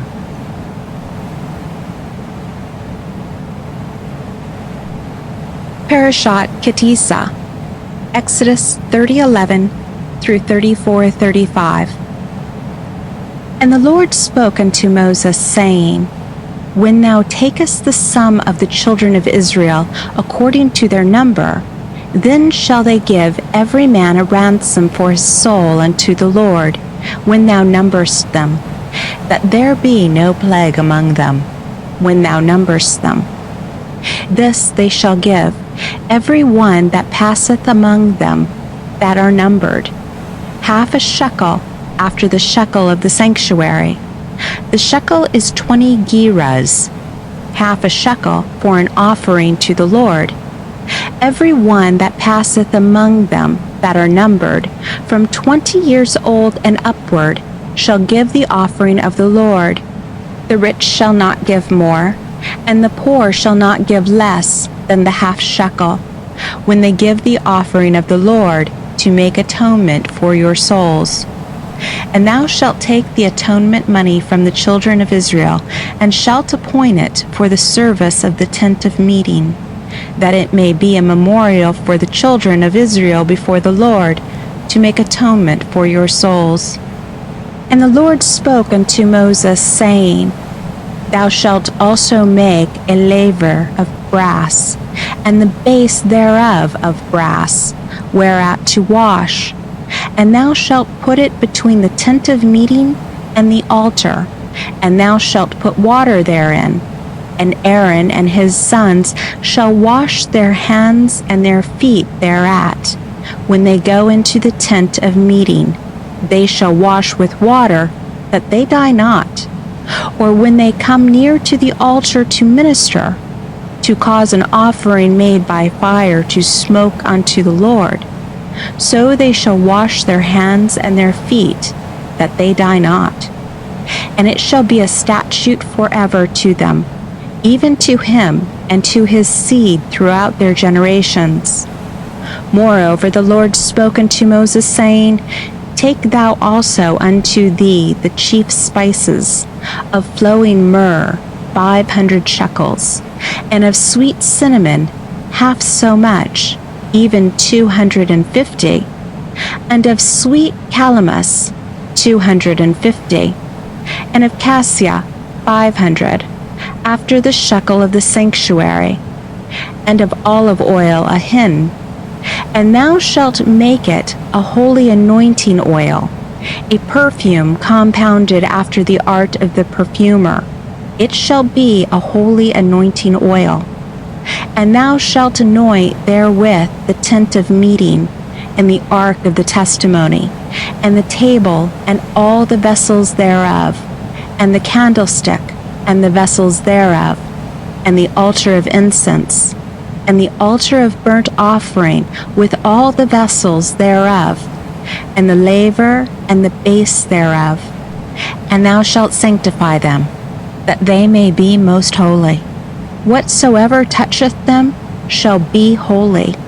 And thou shalt anoint Aaron and his sons, and sanctify them, that they may minister unto me in the priest's office. And thou shalt speak unto the children of Israel, saying, This shall be a holy anointing oil unto me throughout your generations. Upon the flesh of man shall it not be poured, neither shall ye make any like it, according to the composition thereof. It is holy, and it shall be holy unto you. Whosoever compoundeth any like it, or whosoever putteth any of it upon a stranger, he shall be cut off from his people. And the Lord said unto Moses, Take unto thee sweet spices, stacte, and onycha, and galbanum, sweet spices with pure frankincense, of each shall there be a like weight. And thou shalt make of it incense, a perfume after the art of the perfumer, seasoned with salt, pure and holy. And thou shalt beat some of it very small, and put of it before the testimony in the tent of meeting, where I will meet with thee. It shall be unto you most holy. And the incense which thou shalt make, according to the composition thereof, ye shall not make for yourselves. It shall be unto thee holy for the Lord. Whosoever shall make like unto that, to smell thereof, he shall be cut off from his people.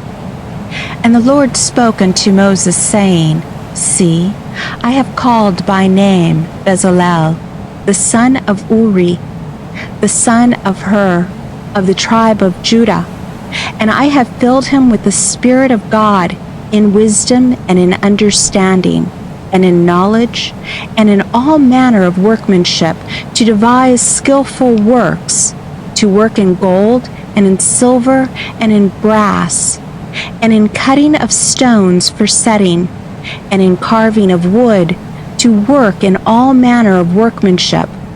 And I, behold, I have appointed with him Aholiab, the son of Ahishamach, of the tribe of Dan, and in the hearts of all that are wise-hearted I have put wisdom, that they may make all that I have commanded thee, the tent of meeting, and the ark of the testimony, and the ark cover that is thereupon, and all the furniture of the tent, and the table and its vessels, and the pure candlestick with all its vessels, and the altar of incense, and the altar of burnt offering with all its vessels, and the laver and its base, and the plaited garments, and the holy garments for Aaron the priest, and the garments of his sons to minister in the priest's office, and the anointing oil, and the incense of sweet spices for the holy place.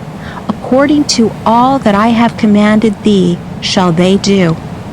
And the Lord spoke unto Moses, saying, Speak thou also unto the children of Israel, saying, Verily, ye shall keep my Sabbaths, for it is a sign between me and you throughout your generations, that ye may know that I am the Lord who sanctify you. Ye shall keep the Sabbath therefore, for it is holy unto you. Every one that profaneth it shall surely be put to death. For whosoever doeth any work therein, that soul shall be cut off from among his people. 6 days shall work be done, but on the seventh day is a Sabbath of solemn rest, holy to the Lord. Whosoever doeth any work in the Sabbath day, he shall surely be put to death. Wherefore the children of Israel shall keep the Sabbath, to observe the Sabbath throughout their generations, for a perpetual covenant. It is a sign between me and the children of Israel forever. For in 6 days the Lord made heaven and earth, and on the seventh day he ceased from work and rested. And he gave unto Moses, when he had made an end of speaking with him upon Mount Sinai, the 2 tables of the testimony, tables of stone, written with the finger of God.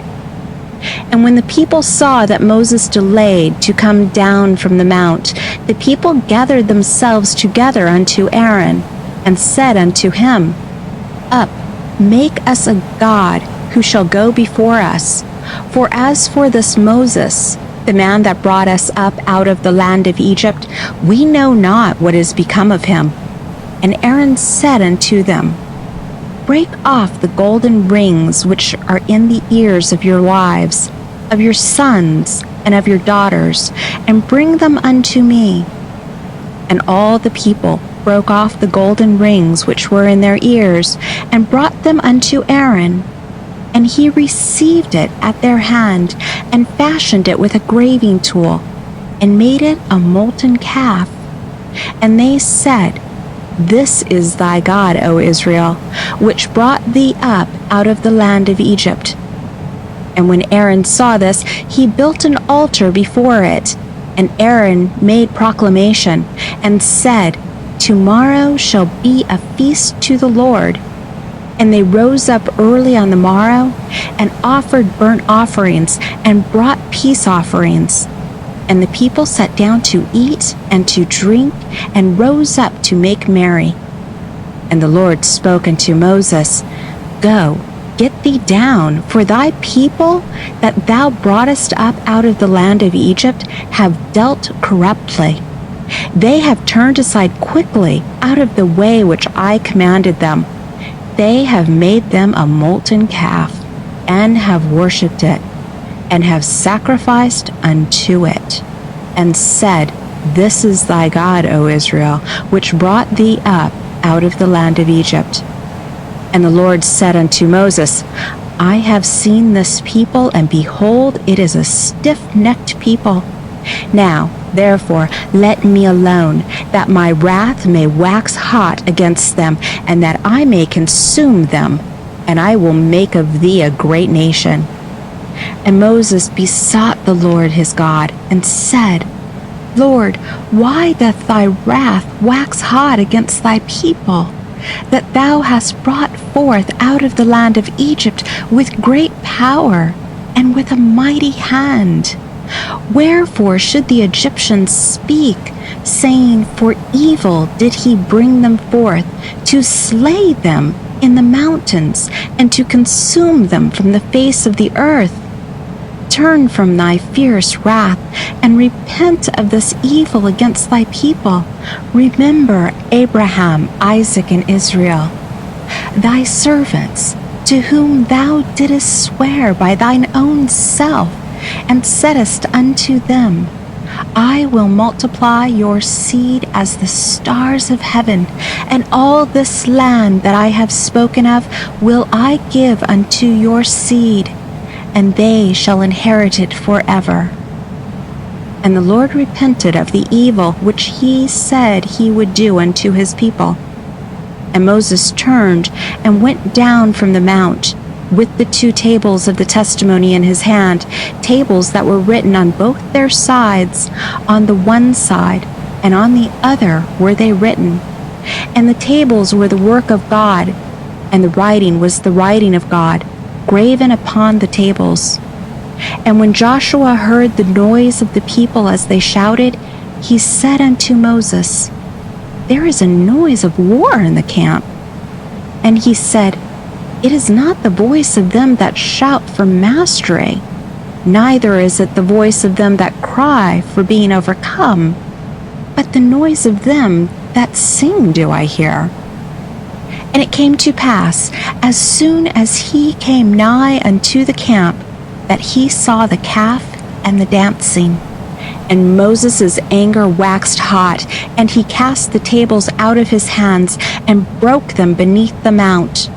And he took the calf which they had made, and burnt it with fire, and ground it to powder, and strewed it upon the water, and made the children of Israel drink of it. And Moses said unto Aaron, What did this people unto thee, that thou hast brought a great sin upon them? And Aaron said, Let not the anger of my Lord wax hot. Thou knowest the people, that they are set on evil. So they said unto me, Make us a god, which shall go before us. For as for this Moses, the man that brought us up out of the land of Egypt, we know not what is become of him. And I said unto them, Whosoever hath any gold, let them break it off. So they gave it me, and I cast it into the fire, and there came out this calf. And when Moses saw that the people were broken loose, for Aaron had let them loose for a derision among their enemies, then Moses stood in the gate of the camp and said, Whoso is on the Lord's side, let him come unto me. And all the sons of Levi gathered themselves together unto him, and he said unto them, Thus saith the Lord, the God of Israel, Put ye every man his sword upon his thigh, and go to and fro from gate to gate throughout the camp, and slay every man his brother, and every man his companion, and every man his neighbor. And the sons of Levi did according to the word of Moses. And there fell of the people that day about 3,000 men. And Moses said, Consecrate yourselves today to the Lord, for every man hath been against his son and against his brother, that he may also bestow upon you a blessing this day. And it came to pass on the morrow that Moses said unto the people, Ye have sinned a great sin, and now I will go up unto the Lord. Peradventure I shall make atonement for your sin. And Moses returned unto the Lord and said, O this people have sinned a great sin, and have made them a god of gold. Yet now, if thou wilt forgive their sin, and if not, blot me, I pray thee, out of thy book which thou hast written. And the Lord said unto Moses, Whosoever hath sinned against me, him will I blot out of my book. And now go, lead the people unto the place of which I have spoken unto thee, Behold, mine angel shall go before thee. Nevertheless, in the day when I visit, I will visit their sin upon them. And the Lord smote the people, because they made the calf which Aaron made. And the Lord spoke unto Moses, Depart, go up hence, thou and the people that thou hast brought up out of the land of Egypt, unto the land of which I swore unto Abraham, to Isaac, and to Jacob, saying, Unto thy seed will I give it. And I will send an angel before thee, and I will drive out the Canaanite, the Amorite, and the Hittite, and the Perizzite, and the Hivite, and the Jebusite, unto a land flowing with milk and honey. For I will not go up in the midst of thee, for thou art a stiff-necked people, lest I consume thee in the way. And when the people heard these evil tidings, they mourned, and no man did put on him his ornaments. And the Lord said unto Moses, Say unto the children of Israel, Ye are a stiff-necked people. If I go up into the midst of thee for one moment, I shall consume thee. Therefore, now put off thy ornaments from thee, that I may know what to do unto thee.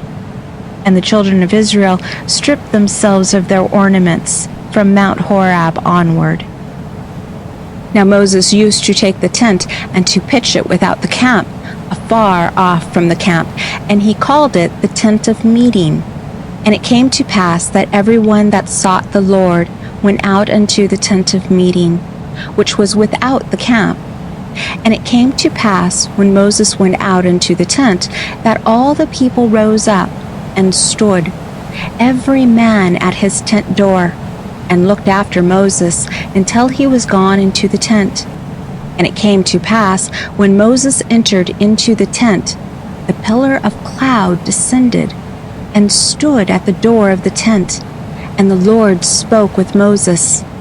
And when all the people saw the pillar of cloud stand at the door of the tent, all the people rose up and worshipped, every man at his tent door. And the Lord spoke unto Moses face to face, as a man speaketh unto his friend. And he would return into the camp. But his minister Joshua, the son of Nun, a young man, departed not out of the tent. And Moses said unto the Lord, See, thou sayest unto me, Bring up this people, and thou hast not let me know whom thou wilt send with me. Yet thou hast said, I know thee by name, and thou hast also found grace in my sight. Now therefore, I pray thee, if I have found grace in thy sight, show me now thy ways, that I may know thee, to the end that I may find grace in thy sight, and consider that this nation is thy people.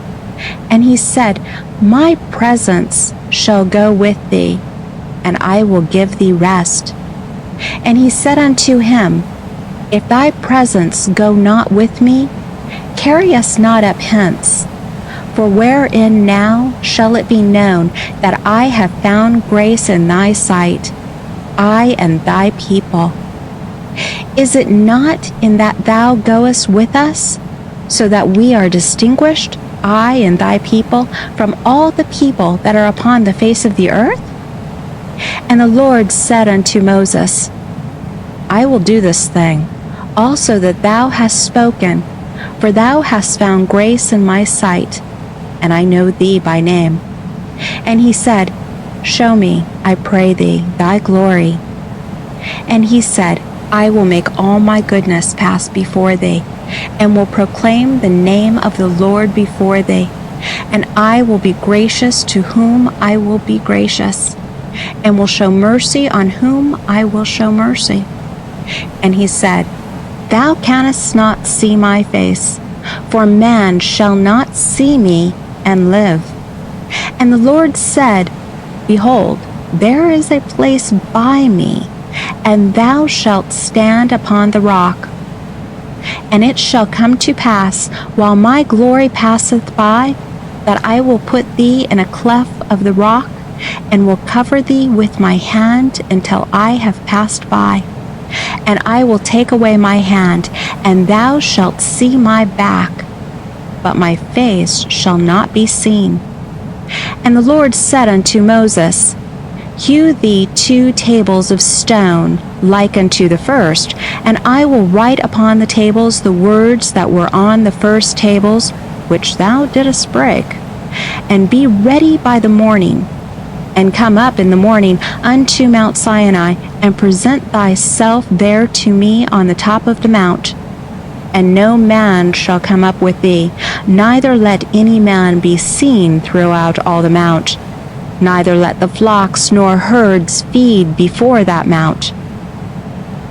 And he hewed 2 tables of stone, like unto the first. And Moses rose up early in the morning, and went up unto Mount Sinai, as the Lord had commanded him, and took in his hand 2 tables of stone. And the Lord descended in the cloud, and stood with him there, and proclaimed the name of the Lord. And the Lord passed by before him, and proclaimed, the Lord God, merciful and gracious, long-suffering, and abundant in goodness and truth, keeping mercy unto the 1000th generation, forgiving iniquity and transgression and sin, and that will by no means clear the guilty, visiting the iniquity of the fathers upon the children, and upon the children's children, unto the 3rd and unto the 4th generation. And Moses made haste, and bowed his head toward the earth, and worshipped.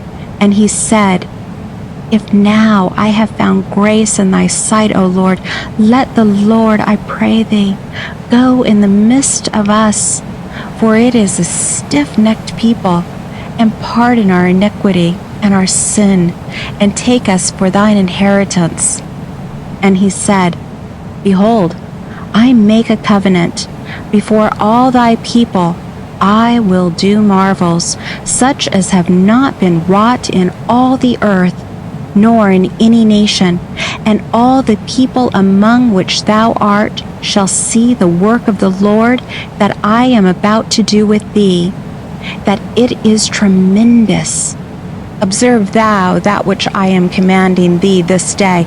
Behold, I am driving out before thee the Amorite, and the Canaanite, and the Hittite, and the Perizzite, and the Hivite, and the Jebusite.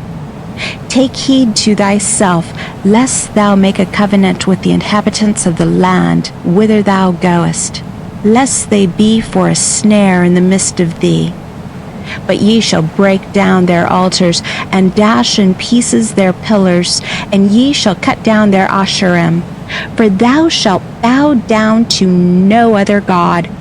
For the Lord, whose name is jealous, is a jealous God. Lest thou make a covenant with the inhabitants of the land, and they go astray after their gods, and do sacrifice unto their gods, and they call thee, and thou eat of their sacrifice. And thou take of their daughters unto thy sons, and their daughters go astray after their gods, and make thy sons go astray after their gods. Thou shalt make thee no molten gods. The feast of unleavened bread shalt thou keep. 7 days thou shalt eat unleavened bread, as I commanded thee, at the time appointed in the month Aviv. For in the month Aviv thou camest out from Egypt. All that openeth the womb is mine, and of all thy cattle thou shalt sanctify the males, the firstlings of ox and sheep, and the firstling of an ass thou shalt redeem with a lamb. And if thou wilt not redeem it, then thou shalt break its neck. All the firstborn of thy sons thou shalt redeem, and none shall appear before me empty. 6 days thou shalt work, but on the 7th day thou shalt rest. In plowing time and in harvest thou shalt rest. And thou shalt observe the feast of weeks, even if the first fruits of wheat harvest, and the feast of ingathering at the turn of the year. 3 times in the year shall all thy males appear before the Lord God, the God of Israel. For I will cast out nations before thee, and enlarge thy borders. Neither shall any man covet thy land when thou goest up to appear before the Lord thy God 3 times in the year. Thou shalt not offer the blood of my sacrifice with leavened bread, neither shall the sacrifice of the feast of the Passover be left unto the morning. The choicest first fruits of thy land thou shalt bring unto the house of the Lord thy God. Thou shalt not see the kid in its mother's milk. And the Lord said unto Moses, Write thou these words, for after the tenor of these words I have made a covenant with thee and with Israel. And he was there with the Lord 40 days and 40 nights. He did neither eat bread nor drink water. And he wrote upon the tables the words of the covenant, the 10 words. And it came to pass, when Moses came down from Mount Sinai with the 2 tables of the testimony in Moses' hand, when he came down from the mount, that Moses knew not that the skin of his face sent forth beams while he talked with him. And when Aaron and all the children of Israel saw Moses, behold, the skin of his face sent forth beams, and they were afraid to come nigh him. And Moses called unto them, and Aaron and all the rulers of the congregation returned unto him. And Moses spoke to them, and afterward all the children of Israel came nigh, and he gave them in commandment all that the Lord had spoken with him in Mount Sinai. And when Moses had done speaking with them, he put a veil on his face. But when Moses went in before the Lord, that he might speak with him, he took the veil off until he came out. And he came out and spoke unto the children of Israel that which he was commanded. And the children of Israel saw the face of Moses, that the skin of Moses' face sent forth beams. And Moses put the veil back upon his face until he went in to speak with him. End of Parashat Kitisa.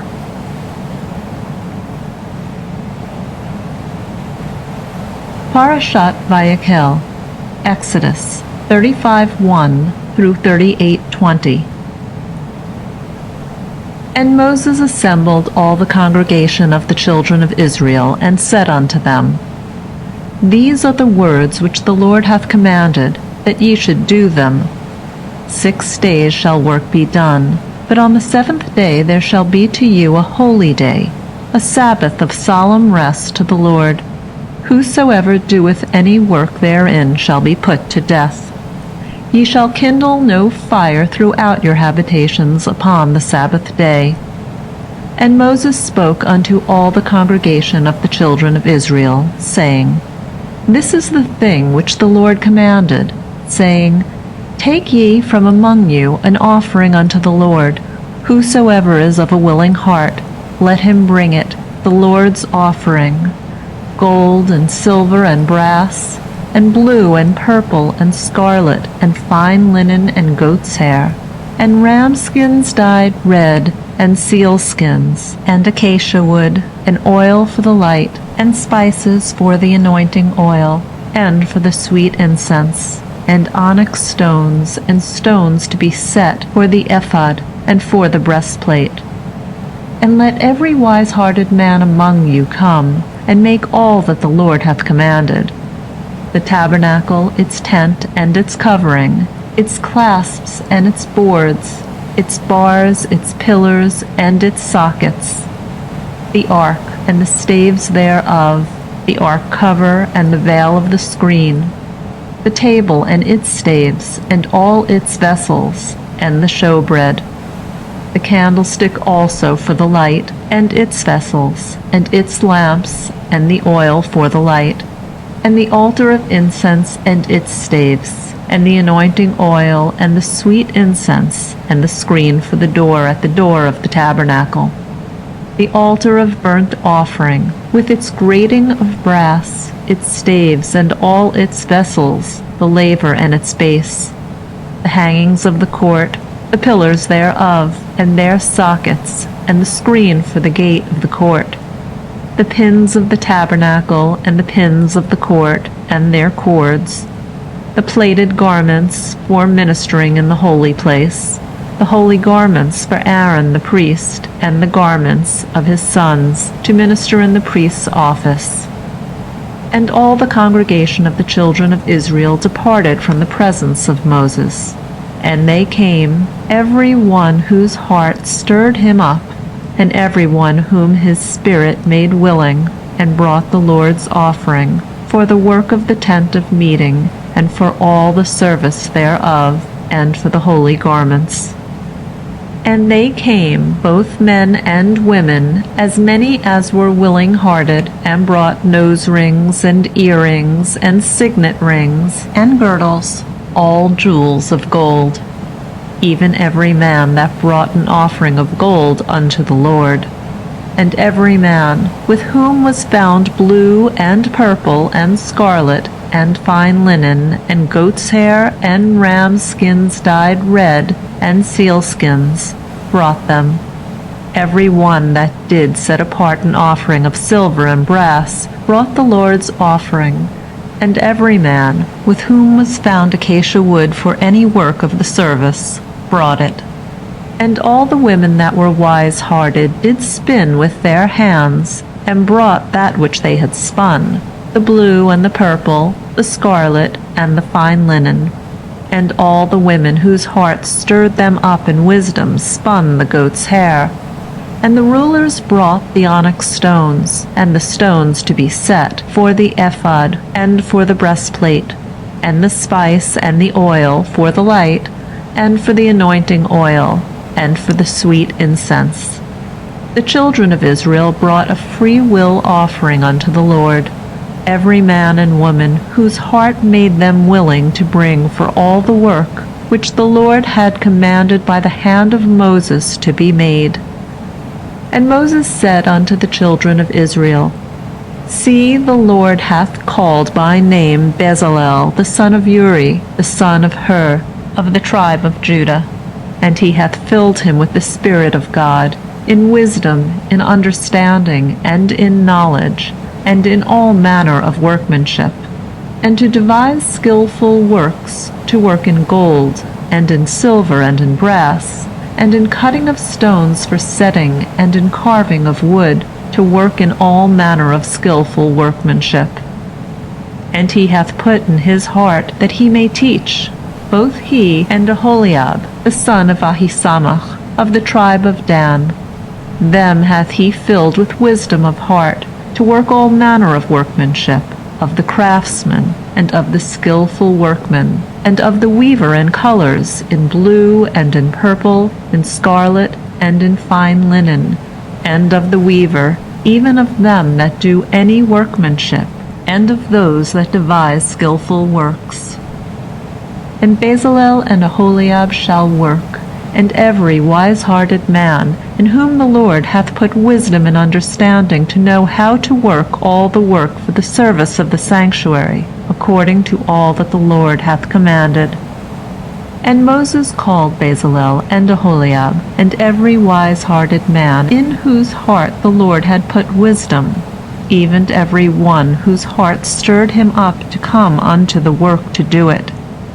And they received of Moses all the offering which the children of Israel had brought for the work of the service of the sanctuary, wherewith to make it.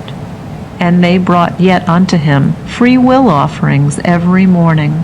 And all the wise men that wrought all the work of the sanctuary came every man from his work which they wrought.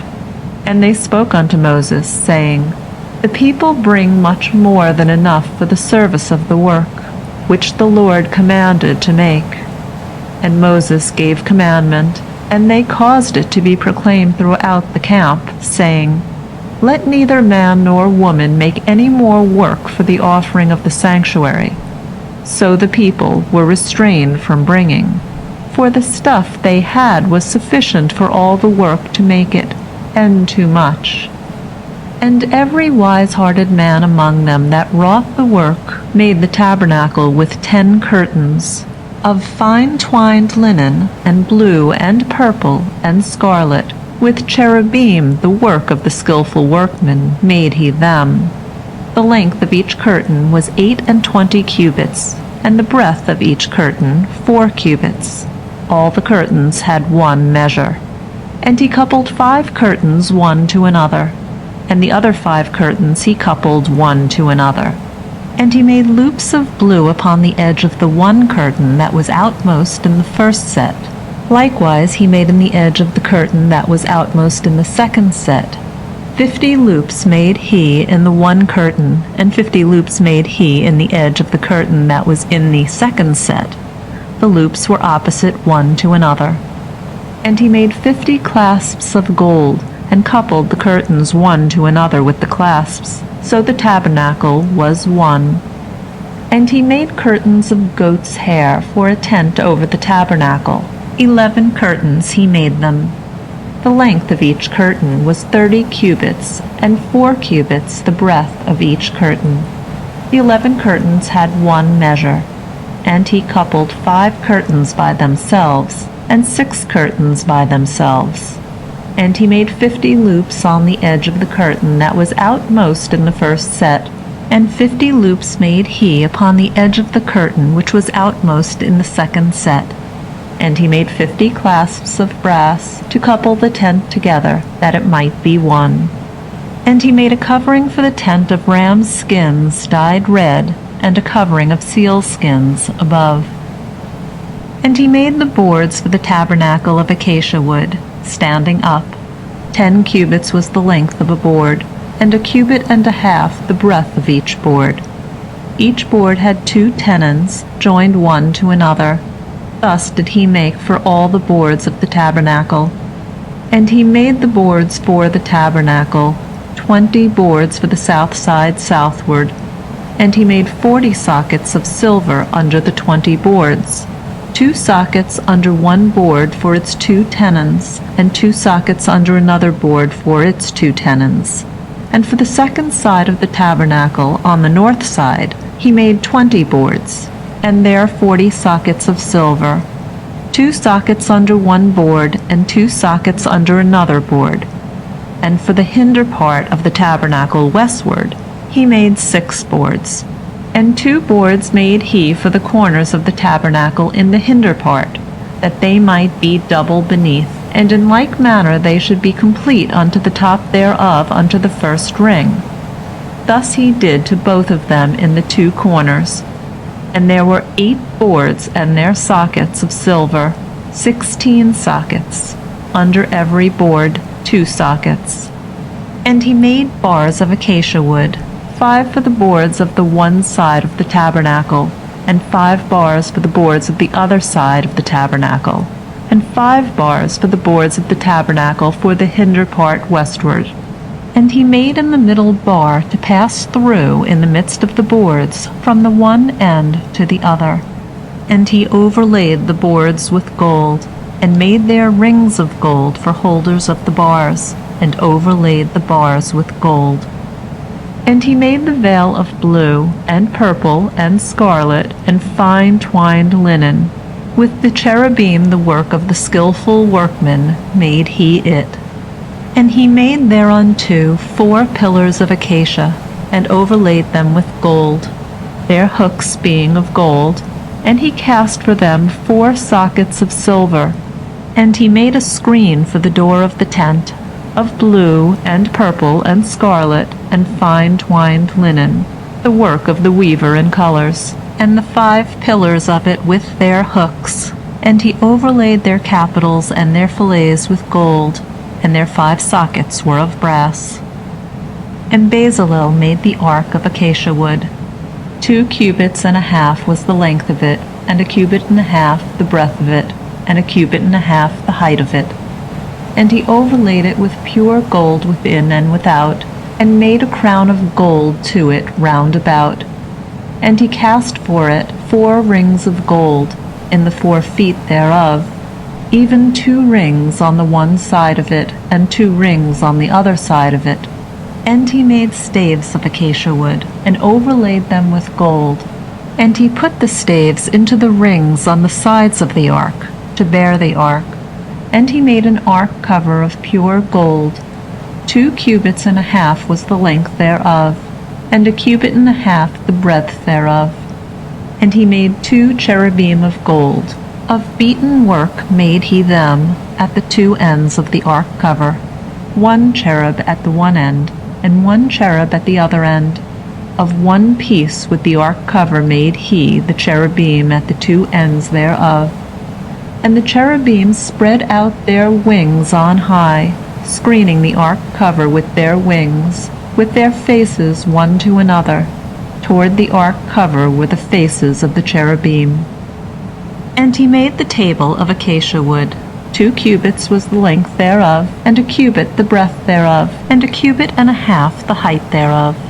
And he overlaid it with pure gold, and made thereto a crown of gold round about. And he made unto it a border of hand breadth round about, and made a golden crown to the border thereof round about. And he cast for it 4 rings of gold, and put the rings in the 4 corners that were on the 4 feet thereof. Close by the border were the rings, the holders for the staves to bear the table. And he made the staves of acacia wood, and overlaid them with gold to bear the table. And he made the vessels which were upon the table, the dishes thereof, and the pans thereof, and the bowls thereof, and the jars thereof, wherewith to pour out of pure gold. And he made the candlestick of pure gold. Of beaten work made he the candlestick, even its base, and its shaft, its cups, its knops, and its flowers, were of one piece with it. And there were 6 branches going out of the sides thereof, 3 branches of the candlestick out of the one side thereof, and 3 branches of the candlestick out of the other side thereof. 3 cups made like almond blossoms in one branch, a knop and a flower, and 3 cups made like almond blossoms in the other branch, a knop and a flower. So for the 6 branches going out of the candlestick. And in the candlestick were 4 cups made like almond blossoms, the knops thereof, and the flowers thereof, and a knop under 2 branches of one piece with it, and a knop under 2 branches of one piece with it, and a knop under 2 branches of one piece with it, for the 6 branches going out of it. Their knops and their branches were of one piece with it. The whole of it was one beaten work of pure gold. And he made the lamps thereof 7, and the tongs thereof, and the snuff dishes thereof of pure gold. Of a talent of pure gold made he it, and all the vessels thereof. And he made the altar of incense of acacia wood. 1 cubit was the length thereof, and 1 cubit the breadth thereof, 4 square, and 2 cubits was the height thereof. The horns thereof were of one piece with it. And he overlaid it with pure gold, the top thereof, and the sides thereof round about, and the horns of it. And he made unto it a crown of gold round about. And he made for it 2 golden rings under the crown thereof, upon the 2 ribs thereof, upon the 2 sides of it, 4 holders for staves wherewith to bear it. And he made the staves of acacia wood, and overlaid them with gold. And he made the holy anointing oil and the pure incense of sweet spices, after the art of the perfumer. And he made the altar of burnt offering of acacia wood. 5 cubits was the length thereof, and 5 cubits the breadth thereof, 4 square and 3 cubits the height thereof. And he made the horns thereof upon the 4 corners of it. The horns thereof were of one piece with it, and he overlaid it with brass. And he made all the vessels of the altar, the pots and the shovels and the basins, the flesh hooks and the fire pans. All the vessels thereof made he of brass. And he made for the altar a grating of network of brass, under the ledge round it beneath, reaching halfway up, And he cast 4 rings for the 4 ends of the grating of brass, to be holders for the staves. And he made the staves of acacia wood, and overlaid them with brass. And he put the staves into the rings on the sides of the altar, wherewith to bear it. He made it hollow with planks. And he made the laver of brass, and the base thereof of brass, of the mirrors of the serving women that did service at the door of the tent of meeting. And he made the court. For the south side southward the hangings of the court were of fine twined linen, 100 cubits. Their pillars were 20, and their sockets 20, of brass. The hooks of the pillars and their fillets were of silver. And for the north side 100 cubits, their pillars 20, and their sockets 20, of brass. The hooks of the pillars and their fillets of silver. And for the west side were hangings of 50 cubits, their pillars 10, and their sockets 10, the hooks of the pillars and their fillets of silver. And for the east side eastward 50 cubits. The hangings for the one side of the gate were 15 cubits, their pillars 3, and their sockets 3. And so for the other side, on this hand and that hand by the gate of the court, were hangings of 15 cubits, their pillars 3, and their sockets 3. All the hangings of the court round about were of fine twined linen, and the sockets for the pillars were of brass, the hooks of the pillars and their fillets of silver, and the overlaying of their capitals of silver, and all the pillars of the court were filleted with silver. And the screen for the gate of the court was the work of the weaver in colors, of blue, and purple, and scarlet, and fine twined linen. And 20 cubits was the length, and the height in the breadth was 5 cubits, answerable to the hangings of the court. And their pillars were 4, and their sockets 4 of brass. Their hooks of silver, and the overlaying of their capitals, and their fillets of silver. And all the pins of the tabernacle and of the court round about were of brass. End of Parashat Vayekel. Recording by Rhonda Fetterman.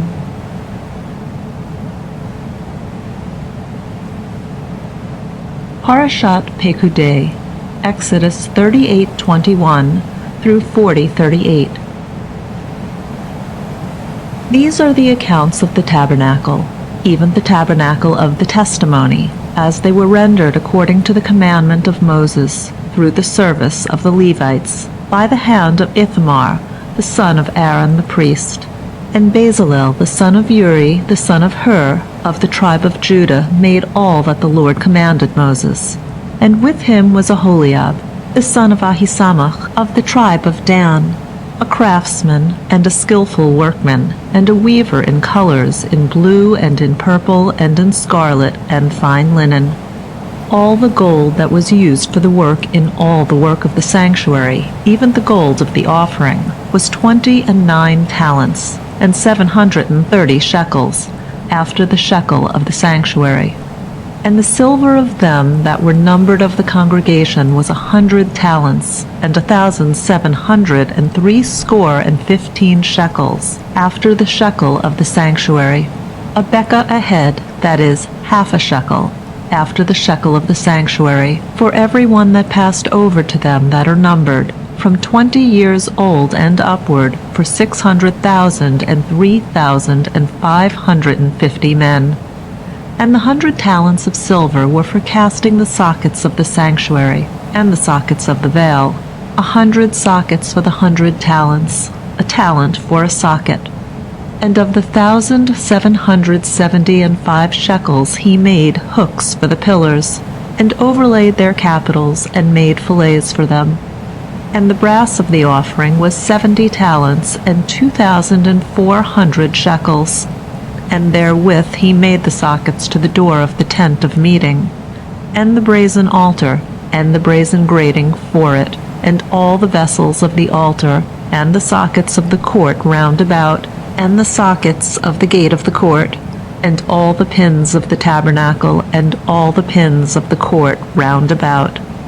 And of the blue and purple and scarlet they made plaited garments for ministering in the holy place, and made the holy garments for Aaron, as the Lord commanded Moses. And he made the ephod of gold, blue and purple, and scarlet and fine-twined linen, and they did beat the gold into thin plates, and cut it into threads, to work it in the blue, and in the purple, and in the scarlet, and in the fine linen, the work of the skillful workman. They made shoulder pieces for it, joined together. At the two ends was it joined together, and the skillfully woven band that was upon it, wherewith to gird it on, was of the same piece and like the work thereof, of gold, of blue, and purple, and scarlet, and fine-twined linen, as the Lord commanded Moses. And they wrought the onyx stones, enclosed in settings of gold, graven with the engravings of a signet, according to the names of the children of Israel. And he put them on the shoulder pieces of the ephod, to be stones of memorial for the children of Israel, as the Lord commanded Moses. And he made the breastplate, the work of the skillful workman, like the work of the ephod, of gold, of blue, and purple, and scarlet, and fine twined linen. It was 4 square. They made the breastplate double. A span was the length thereof, and a span the breadth thereof, being double. And they set in it 4 rows of stones. A row of carnelian, topaz, and smaragd was the first row, and the second row, a carbuncle, a sapphire, and an emerald, and the third row, a jacinth, an agate, and an amethyst, and the fourth row, a beryl, an onyx, and a jasper. They were enclosed in fittings of gold in their settings, and the stones were according to the names of the children of Israel, 12, according to their names, like the engravings of a signet, every one according to his name, for the 12 tribes. And they made upon the breastplate plated chains of wreathen work of pure gold. And they made 2 settings of gold, and 2 gold rings, and put the 2 rings on the 2 ends of the breastplate. And they put the 2 wreathen chains of gold on the 2 rings at the ends of the breastplate.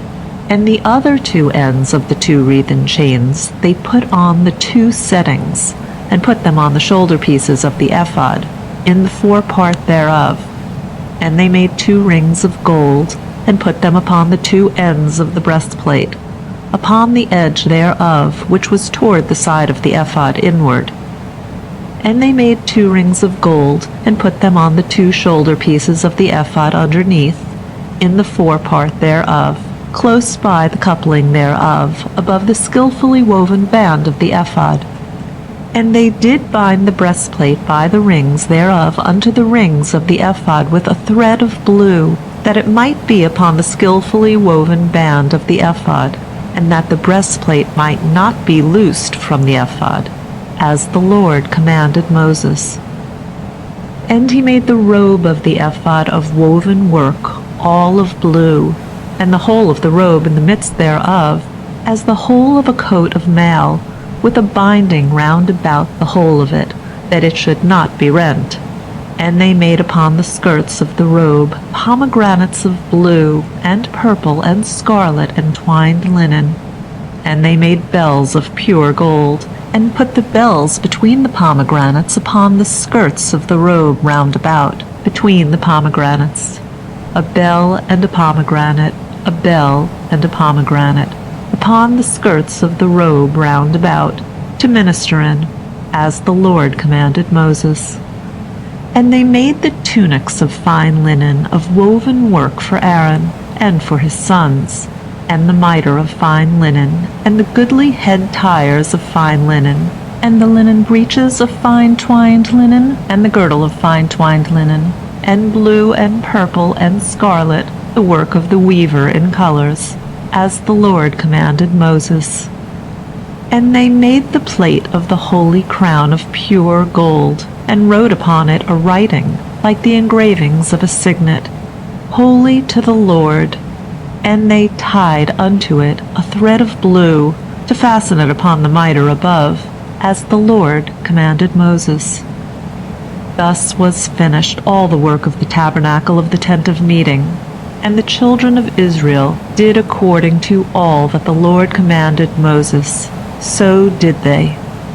And they brought the tabernacle unto Moses, the tent and all its furniture, its clasps, its boards, its bars, and its pillars, and its sockets, and the covering of ram skins dyed red, and the covering of seal skins, and the veil of the screen, the ark of the testimony, and the staves thereof, and the ark cover, the table, all the vessels thereof, and the showbread, the pure candlestick, the lamps thereof, even the lamps to be set in order, and all the vessels thereof, and the oil for the light, and the golden altar, and the anointing oil, and the sweet incense, and the screen for the door of the tent, the brazen altar, and its grating of brass, its staves, and all its vessels, the laver and its face, the hangings of the court, its pillars and its sockets, and the screen for the gate of the court, the cords thereof, and the pins thereof,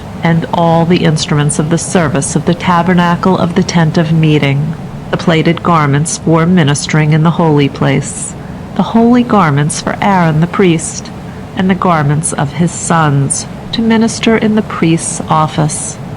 According to all that the Lord commanded Moses, so the children of Israel did all the work. And Moses saw all the work, and behold, they had done it. As the Lord had commanded, even so had they done it. And Moses blessed them. And the Lord spoke unto Moses, saying, On the first day of the first month shalt thou rear up the tabernacle of the tent of meeting, and thou shalt put therein the ark of the testimony, and thou shalt screen the ark with the veil, and thou shalt bring in the table, and set in order the bread that is upon it, and thou shalt bring in the candlestick, and light the lamps thereof, and thou shalt set the golden altar for incense before the ark of the testimony, and put the screen of the door to the tabernacle.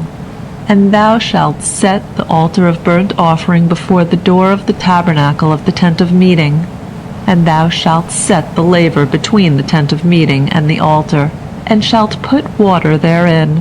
And thou shalt set up the court round about, and hang up the screen of the gate of the court. And thou shalt take the anointing oil, and anoint the tabernacle and all that is therein, and shalt hallow it, and all the furniture thereof, and it shall be holy.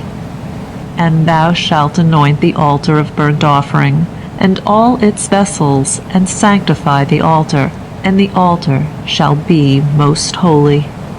And thou shalt anoint the laver in its base, and sanctify it. And thou shalt bring Aaron and his sons unto the door of the tent of meeting, and shalt wash them with water. And thou shalt put upon Aaron the holy garments. And thou shalt anoint him, and sanctify him, that he may minister unto me in the priest's office. And thou shalt bring his sons, and put tunics upon them. And thou shalt anoint them, as thou didst anoint their father, that they may minister unto me in the priest's office. And their anointing shall be to them for an everlasting priesthood throughout their generations. Thus did Moses, according to all that the Lord commanded him, so did he. And it came to pass in the first month in the second year, on the first day of the month, that the tabernacle was reared up. And Moses reared up the tabernacle, and laid its sockets, and set up the boards thereof, and put in the bars thereof, and reared up its pillars. And he spread the tent over the tabernacle, and put the covering of the tent above upon it, as the Lord commanded Moses. And he took and put the testimony into the ark, and set the staves on the ark, and put the ark cover above upon the ark. And he brought the ark into the tabernacle, and set up the veil of the screen, and screened the ark of the testimony, as the Lord commanded Moses. And he put the table in the tent of meeting, upon the side of the tabernacle northward, without the veil. And he set a row of bread in order upon it before the Lord, as the Lord commanded Moses. And he put the candlestick in the tent of meeting, over against the table, on the side of the tabernacle southward. And he lighted the lamps before the Lord, as the Lord commanded Moses. And he put the golden altar in the tent of meeting, before the veil, and he burnt thereon incense of sweet spices, as the Lord commanded Moses.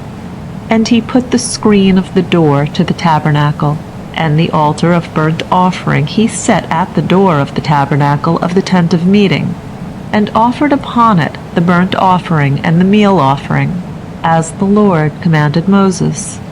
And he set the laver between the tent of meeting and the altar, and put water therein, wherewith to wash, that Moses and Aaron and his sons might wash their hands and their feet thereat, when they went into the tent of meeting, and when they came near unto the altar, they should wash, as the Lord commanded Moses.